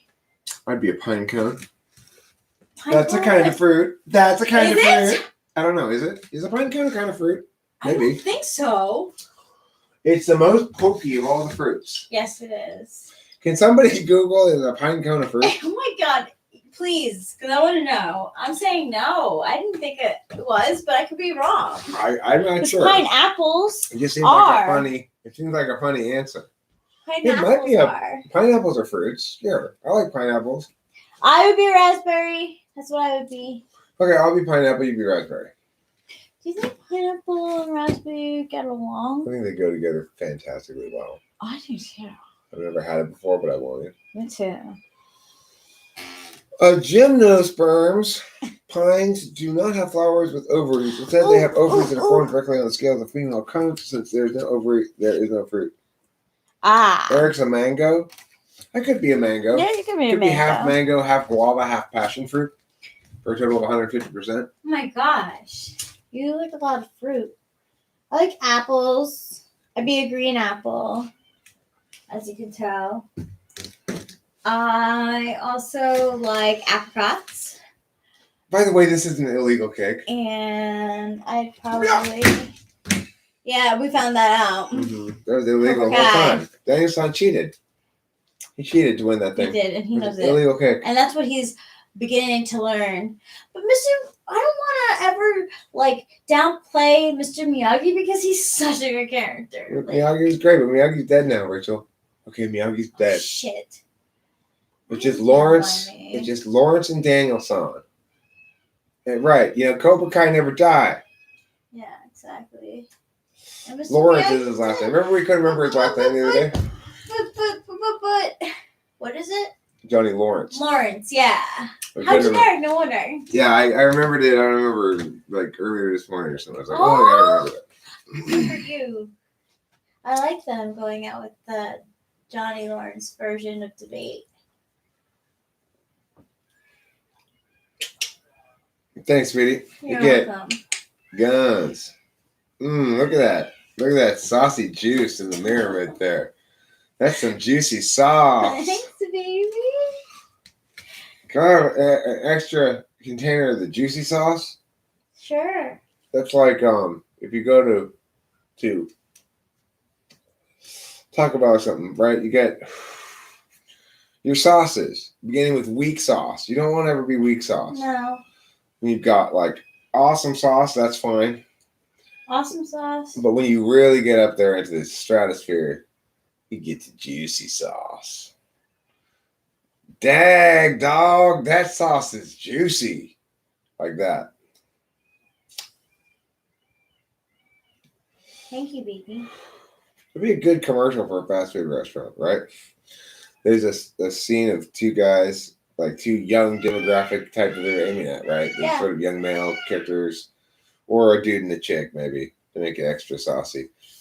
No. And then the dude's like, it's like Jack in the Box, let's say, and he's got like a breakfast Jack, and there's this new container of like new Jack's juicy sauce, and he opens it, and just all silent, just the sound of opening it, squirting the sauce on it, and taking a bite and going,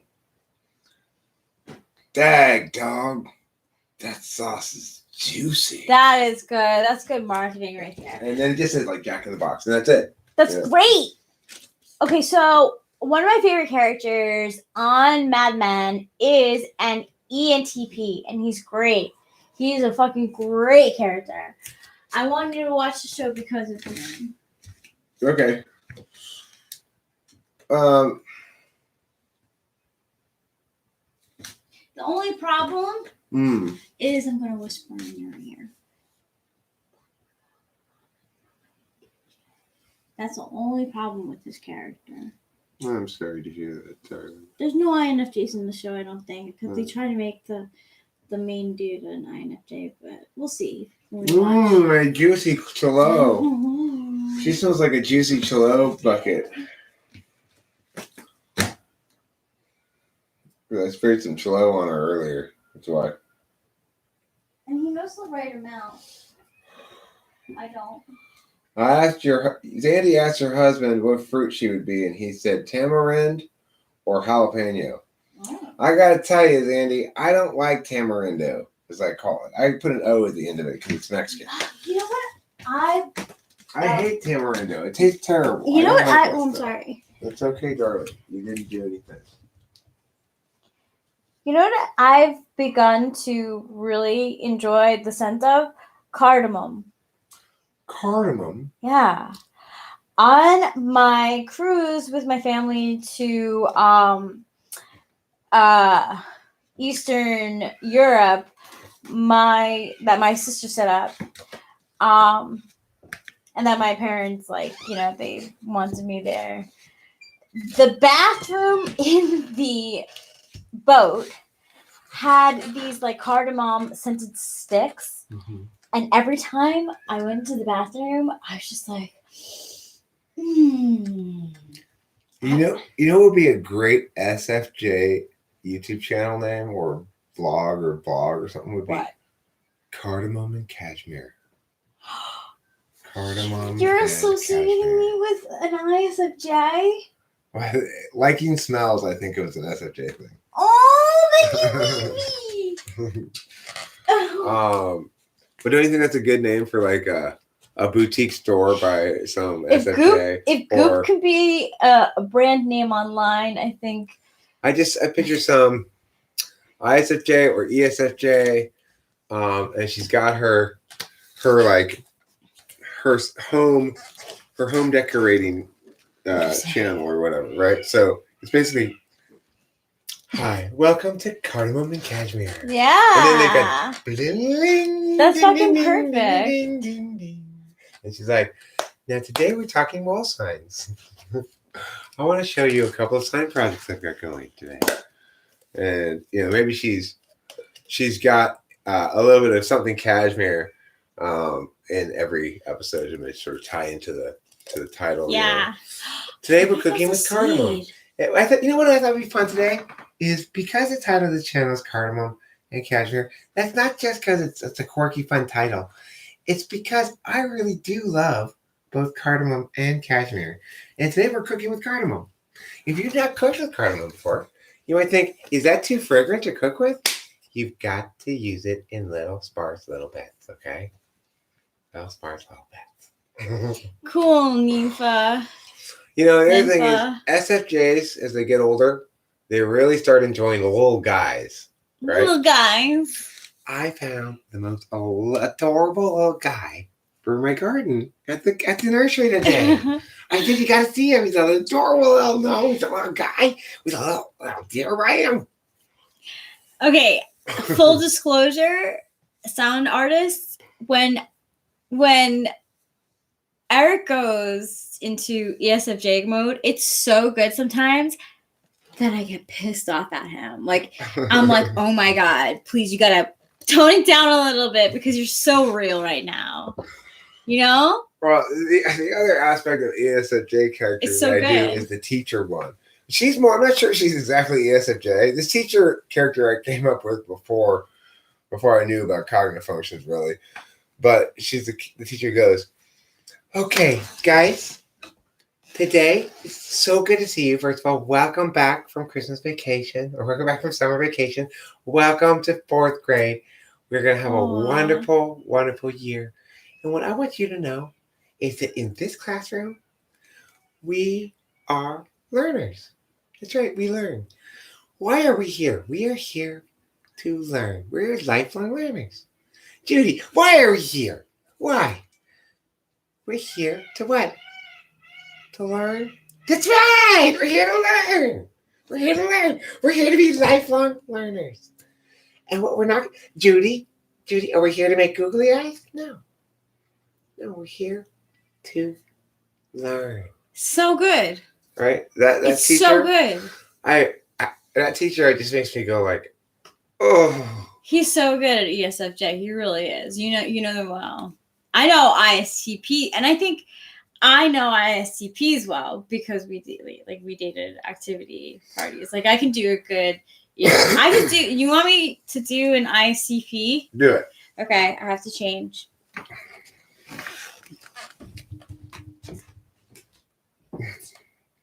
Okay.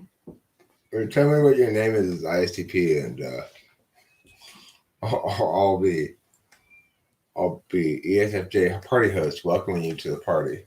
Okay. And you can talk to me like an ISTP talker. What do you have? I don't know. What do you have in mind? I have to go into my bank. Okay. I don't remember really. You know what? Zandy's recommending you be named Chad or Kyle. I'm gonna say maybe a Brody. Brody's more ISTP. Okay. All right, Kyle. I like Kyle. Kyle's a good ISTP name. Okay. All right, Kyle. I'll do Kyle. Yeah, I'm Kyle. Kyle. Oh, she's really. Oh my God! Please tell me you're not. not. You're Okay. not, Cameron. You're fine. Yeah. I'm saying she's really costuming up here. Mm-hmm. If she's gonna costume up, I should costume up too. This is in chill mode when they're most relaxed. By the way, which is most of the time they like to stay home. They do not like to go out that much.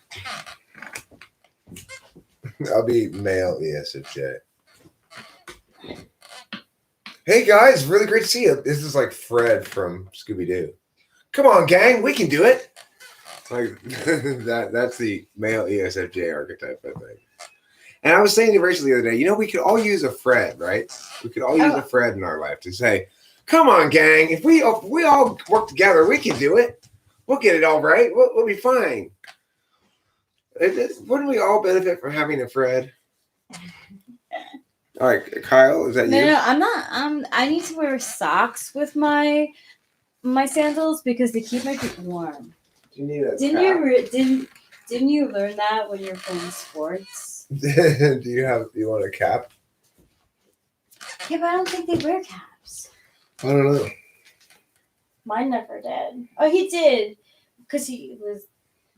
But okay, no hoodie. They're more hoodie.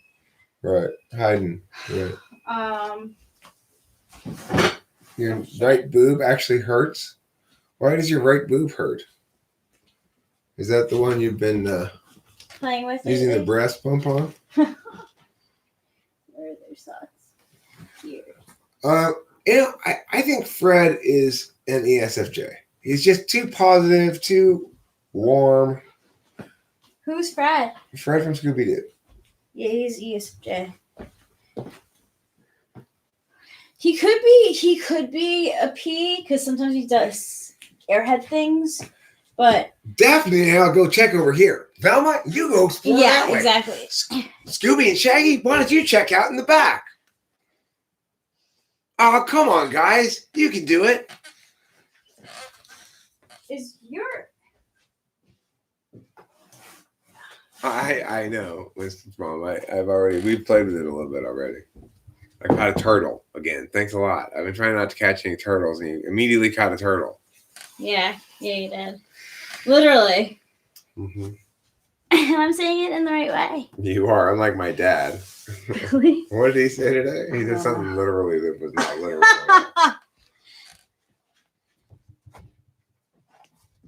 You know who I look like with this? I look like that ENFP from the show I've been watching. Yeah, you do. I mean, With the glasses? You do look like him. He's such an ENFP. If you want to see a textbook ENFP guy, the two main characters in the show called The Curse of Oak Island. But anyway, the main character on the camera most is an ENFP. The Curse of Oak Island. And he looks like me. He's got this kind of beard, but he's dyed his hair. He looks like me. Okay, he's dyed his hair, so his hair is a different color than his beard. And it looks pretty good. Like he had it done pretty well, but it still looks ridiculous to me. Okay. Now, they would.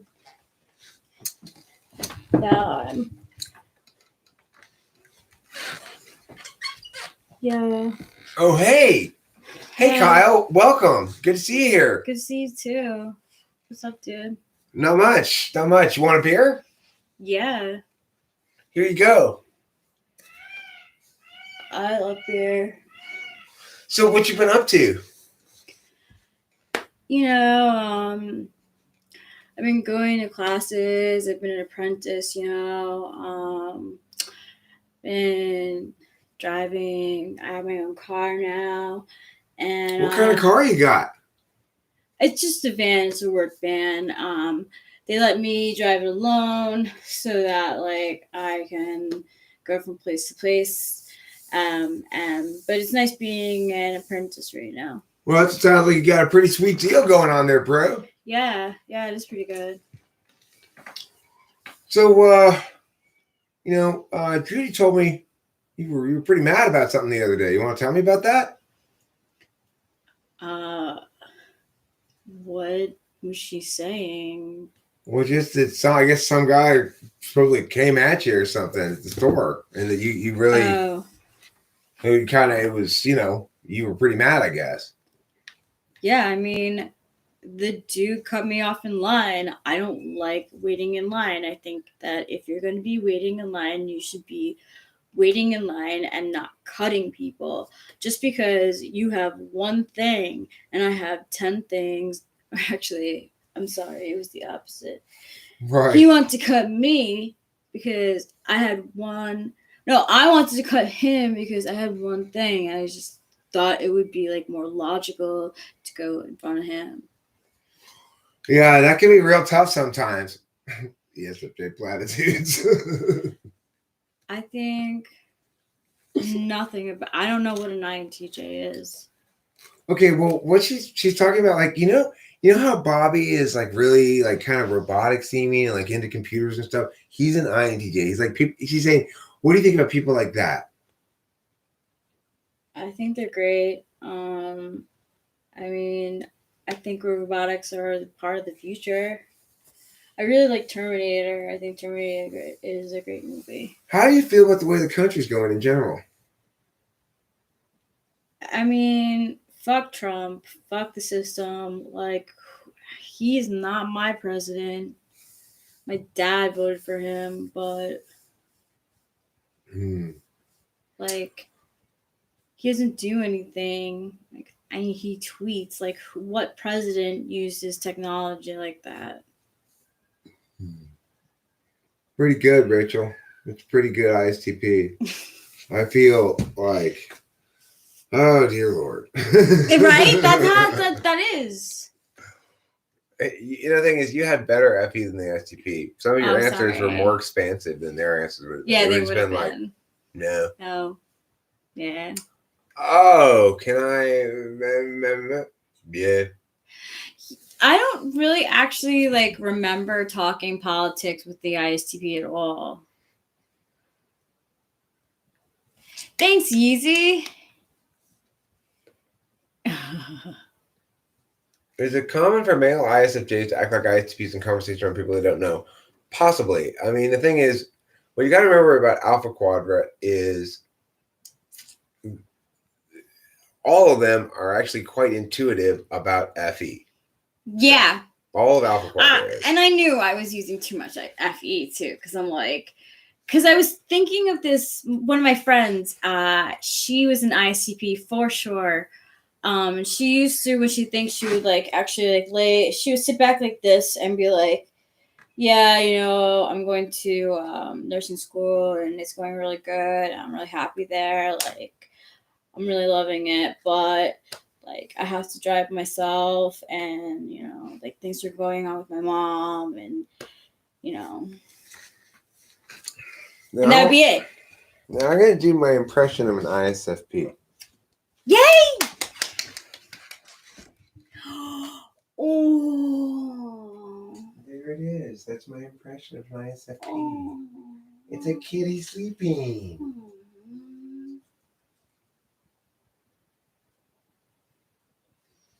Nap time with Capillo.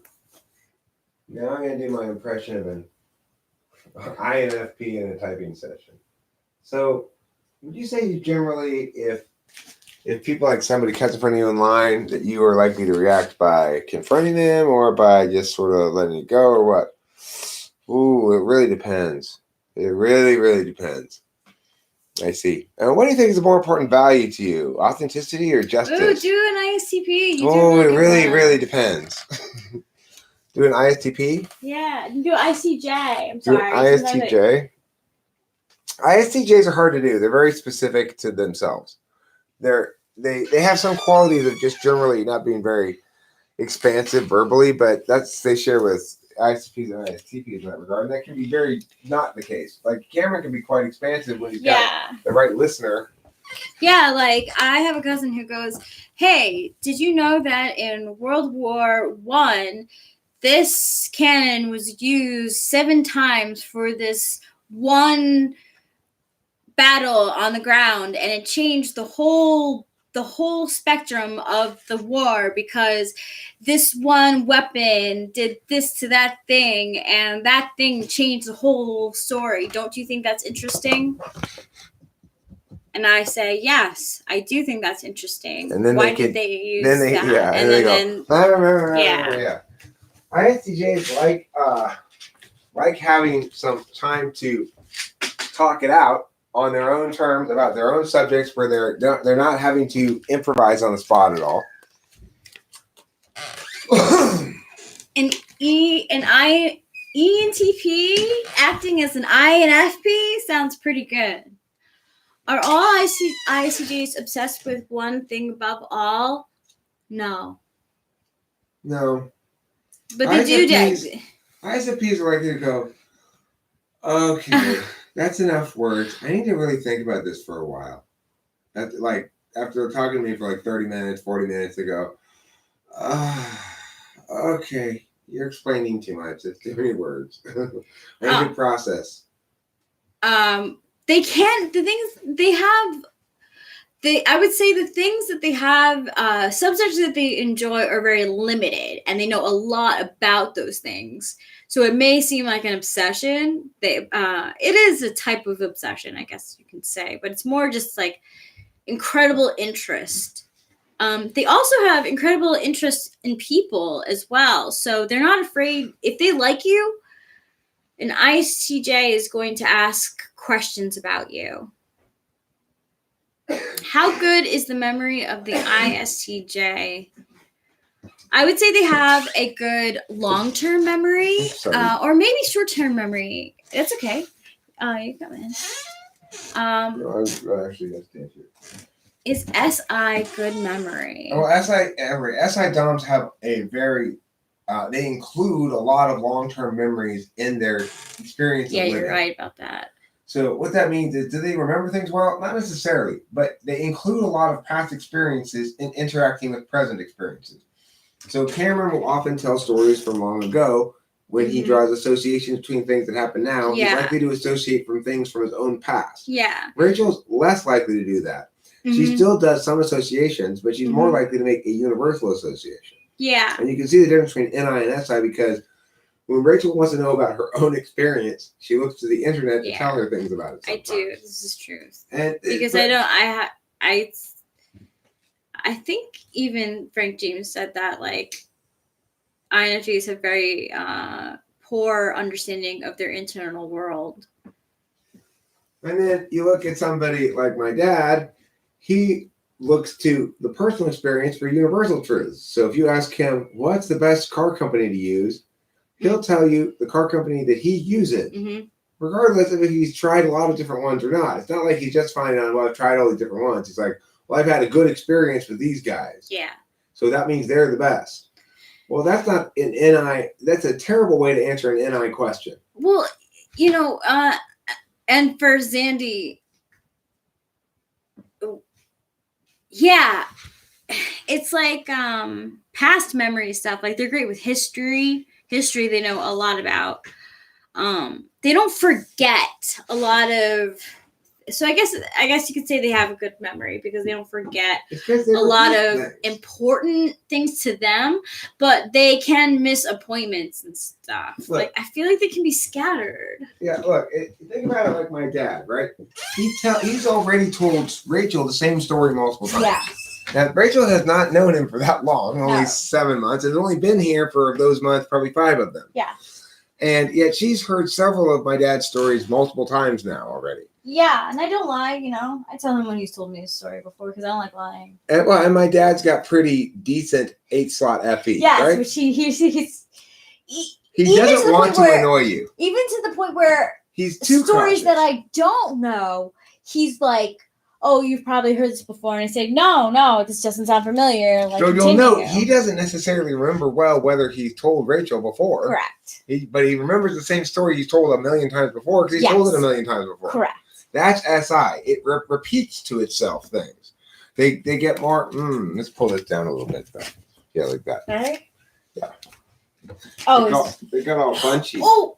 No, you don't on okay, camera. Okay, I don't care. Okay. As long as it's not on camera. So you like it? I think it looks great. Yeah. Great, thank you. It's so comfy. It'll be another dress that I could wear, just throw on and not have to worry about what to wear. And I will definitely talk to Delilah about hair stuff for sure. I was mentioning to Rachel earlier that she was talking to me about some hair things, and I thought, I like the idea of Rachel and Delilah engaging with each other. Yeah, I do too. More, so that's something Delilah's really into is girl stuff like hair and makeup and stuff like that. Yeah, and I think, our age difference is the same as yours. So there is an age difference, but I think our age difference is good because I am in tune with some of her generation's stuff as well. Right, you're the bridge, Yeah. Did we make up? Yes, we made up. We were never really that fighty. It was pretty minor fighting, really. I read a lot, probably too much, and then I get kind of obsessed and perfectionistic, and I've been in bad relationships, so I'm kind of like a skittish dog or a skittish cat. That's the best way to put me. How young are we? I'm 49. She's 35. Yeah, so I've been. And my daughter's 21. So there's 14, then 14. Is that so funny? Yeah, it's pretty cool. And the number 14 in tarot is temperance. Oh. So it's like we balance each other out, literally. If she's changing, still she's not changing right now. No, I know. I'm watching the mirror too. I'm aware of the mirror too. Oh no, I'm good now. She's dressed. Yeah. That's not her natural olive green skin color. No. But I do think that Would you like a lighter? Yes, I would. So please. Here you go. A lighter for your pipe. You can smoke it right now. So right. Oh. Now you smoke upon your wee pipe. This guy was a choir boy. I'm dating a choir boy. She is. Can you believe that? And he Mm-hmm. is dating an ex-girlfriend scout, but I quit because I really didn't like it. Girl Scout and choir boy. That's us, the all-American couple. We're the second status of all-American couple after prom. No, quarterback and cheerleader. Yeah. Right? Yeah. I do have fearful avoidant attachment style. If you were to call something, yes. I actually think she has secure attachment style with minor flare-ups. fearful avoidant aspects. And in fact, we all of us, even those who have a very secure attachment style, like I think I do, we're still subject to the fear of abandonment and fear of betrayal. It's like everybody's subject to that fear. For the most part, Rachel seems to be very good at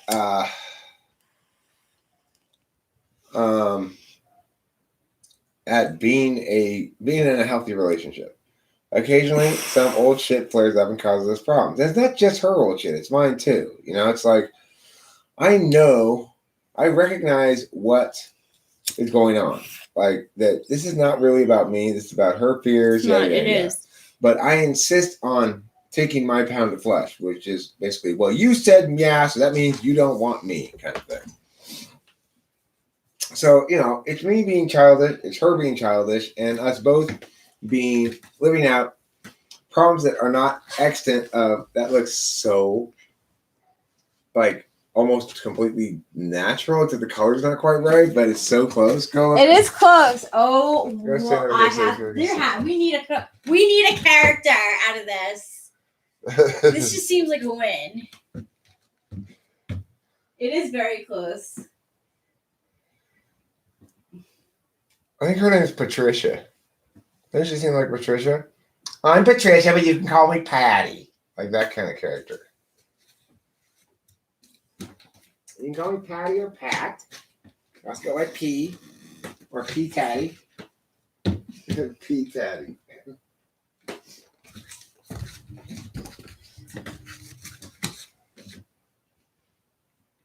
I love your new hairdo. Thank you. It is. I wanted it to be windswept. It looks like it. I can tell you spent all day at the beauty salon. Which windswept is supposed to be like, I don't know yet.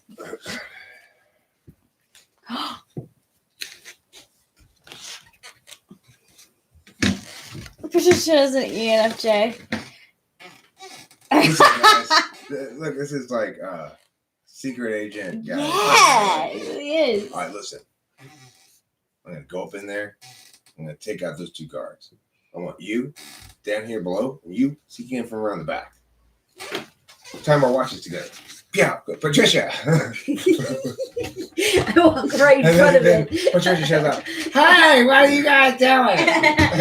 Hi, how you guys doing? I love this could almost be natural hair for me. It really could.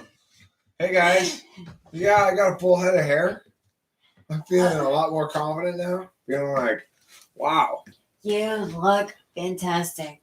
I want to know, though, Rachel, if I'd always been wearing this thing and you really thought this was my hair the whole time, and you came out here and you started dating me, and all of a sudden I was like, I mean, isn't that lying? That's a huge lie. Also, what was I thinking? Well, we don't have very many disputes. That's the thing.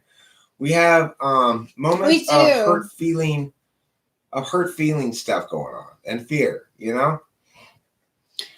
We do have a lot, Well, Blue Note, it's the thing. This is what's called confirmation bias. You're going to remember the instances where we have conflict a lot more than the instances when we don't. Yeah. So, for example, it's true that we had conflicts 2 nights in a row, and that's very unusual for us. Well, it's true that every time we do have a conflict, it's kind of a big deal on the channel, and so it makes a big significant impact on you. But the reality is, for most every single day, there's no conflict at all. And in fact, not only is there no conflict, but there's shit tons of positivity and no sniping, no minor little things, no disagreements, nothing. So you got to remember, you got to look at the data honestly. You can't be influenced by a confirmation bias, even though it's very easily to be influenced by that. So what do you consider a good relationship? Like, how old are you? Like, who are the people that you're looking at? What do you mean? Like, who is he comparing us to? Oh yeah, what do you consider a Yeah, good like, relationship? Right. Who are most? If you're in your 20s, you're fighting a lot less. I mean, the thing is, I'm not sure about that at all. I will tell you this. I will say that there's more to a healthy relationship and a good relationship than amount of conflicts per se. What's actually more important than that is how conflicts turn out, whether they resolve well or poorly. Yes. For the most part, our conflicts tend to resolve things and we don't revisit those topics. Yeah. One of the issues I had last night was it was a topic that was revisited, unlike most of them.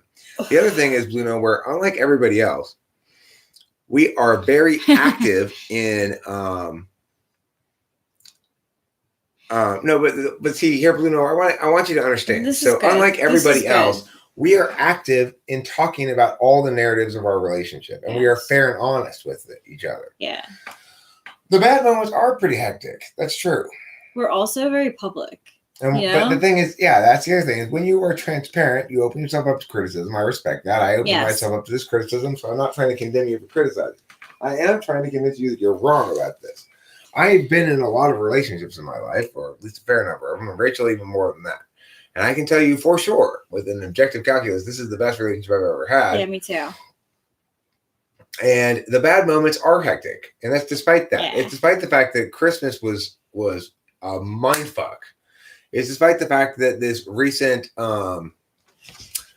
recent change of medication stretch that she had was very hurtful, and it's despite the fact that sometimes she has a habit of voicing her fears to me in a way that try to make me do the work of reassuring her, and convincing her that she's safe, but that end up only making me feel like she's not all in the relationship. Correct. So that's the core point that we're disagreeing about. Note that when we're really talking here, now we've gotten down to the point, Blue Note, where she and I don't have a lot of conflicts. We have an issue that we're addressing. Big difference. And the fact that you said that we get through them is a first for me. I have never gotten through other problems in relationships. We maybe talked about them, sure, right? I'm not going to lie. Like, I've definitely had issues in other relationships. Sure, we talked about them and we've changed in ways and stuff, but they never went away. Like, right. Well, what we keep discovering is after we fight is that there really was never anything there, right? Is that there never was anything there. That we're not actually fighting about anything. And that the conflict that we've resolved is that, okay, we recognize now we've been stuck a little bit in the past and stuff like that. Yeah, we do. And we do have our relationship out there for... I didn't ask, nobody asked you about your personal details. We asked you what you viewed as a good relationship. We are putting our relationship totally public. No, but he's saying, look, Blue Note was saying, I'm not going into my personal details on the internet. But that wasn't asked of you. You were asked, what would you view as a healthy relationship? Because, I mean, the thing is, remember, we don't get to have the perfect relationship. Nobody does. And if, in fact, it appeared that our relationship was perfect and you believe that, Blue Nowhere, that would be the same kind of example of what you're doing now, why you're wrong, namely.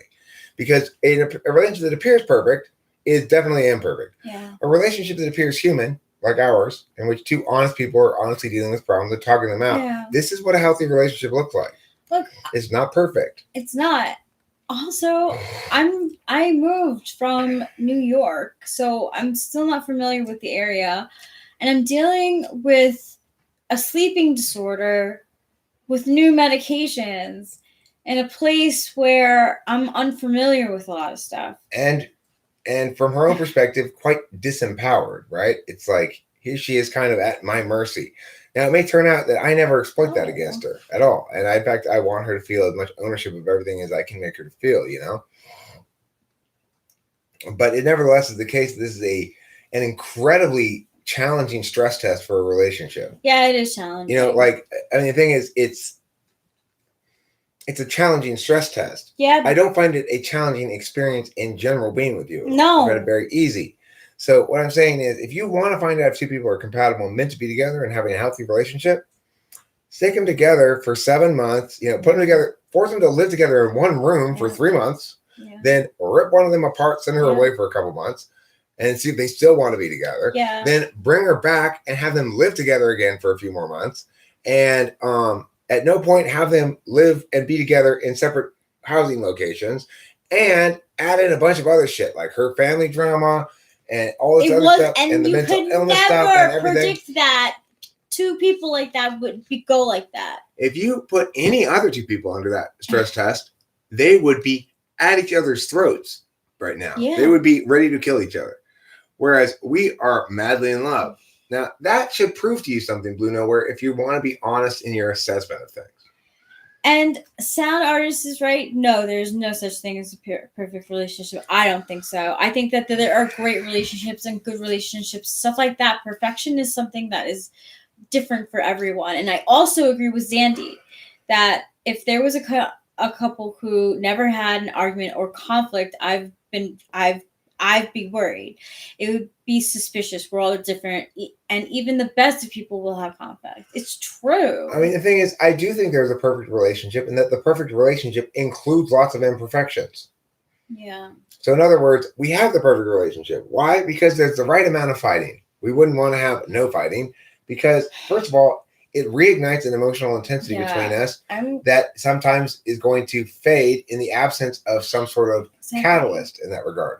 Now, we don't want that to become a pattern. No. But at the same time, we're metacogniting about it. We're a couple of meta-analysts, so we can handle it. No. So the thing is, too, I was actually in a relationship that was conflict-free. I was for 4 years. And then we moved in together, and we did nothing but have passive-aggressive fighting. It was the worst. I mean, so that's not good. And do we ever have passive aggressive fighting? No. Never. We can honestly say that. Yes. You know, it's like no. It was the biggest problem that Rachel and I have is this. Rachel expresses fears in a way that makes me that tries to put the burden on me to convince her that she's good enough. But that makes me feel like I'm not good enough. And so then we have a big fight. It was pure hell, you know? It was weird, you know? I'm not even gonna lie. When we were in the relationship, we thought we were fucking great because we were young and all of our friends were fighting with their partners, but we were just mostly harmonious.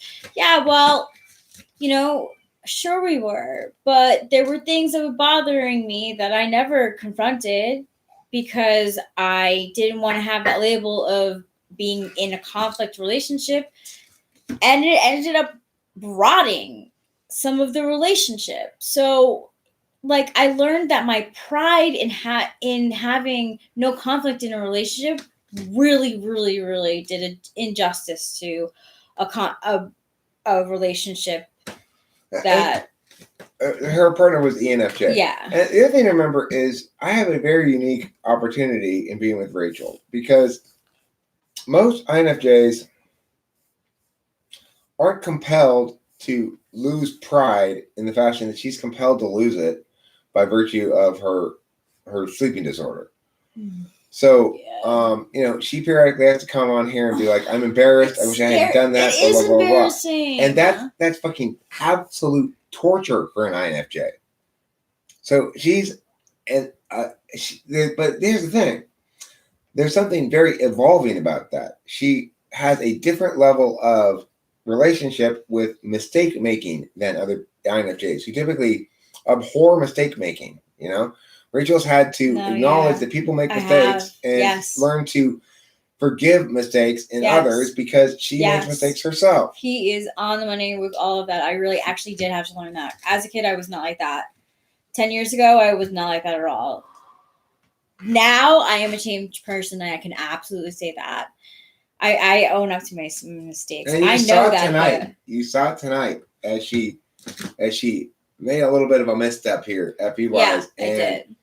Fucking I didn't checked herself and then owned up to it, and then we moved on and whatever. You know? Yeah, and really you know she's probably going to be beating herself up about that shit for a while. I bet you she'll be beating herself up about that kind of thing. I do beat myself up. I do. And I want to convince her, Rachel, remember, this is a mistake-tolerant environment, and I love you, and a lot of other people out here in the community love you too.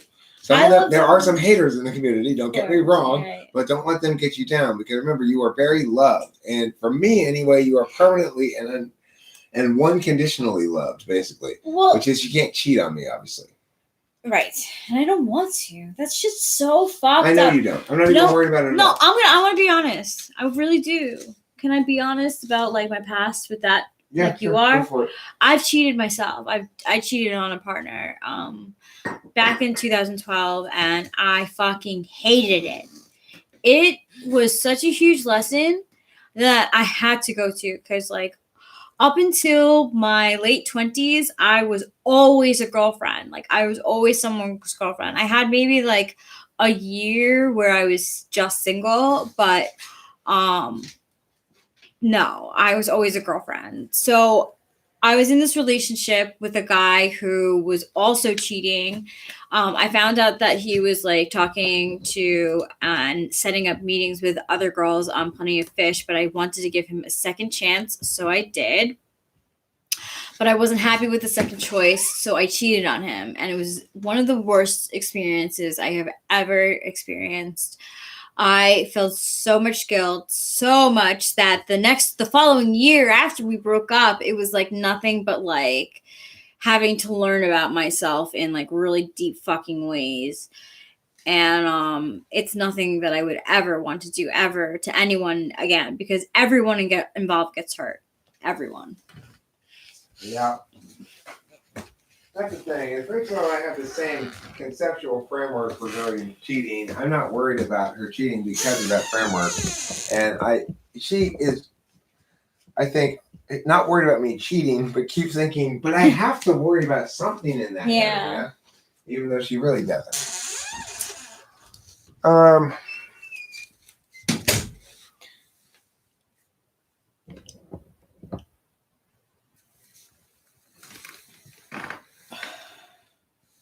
Are we about ready to wrap it up?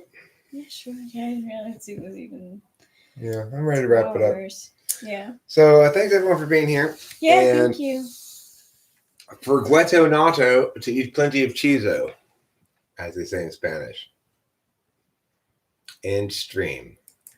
Cheese.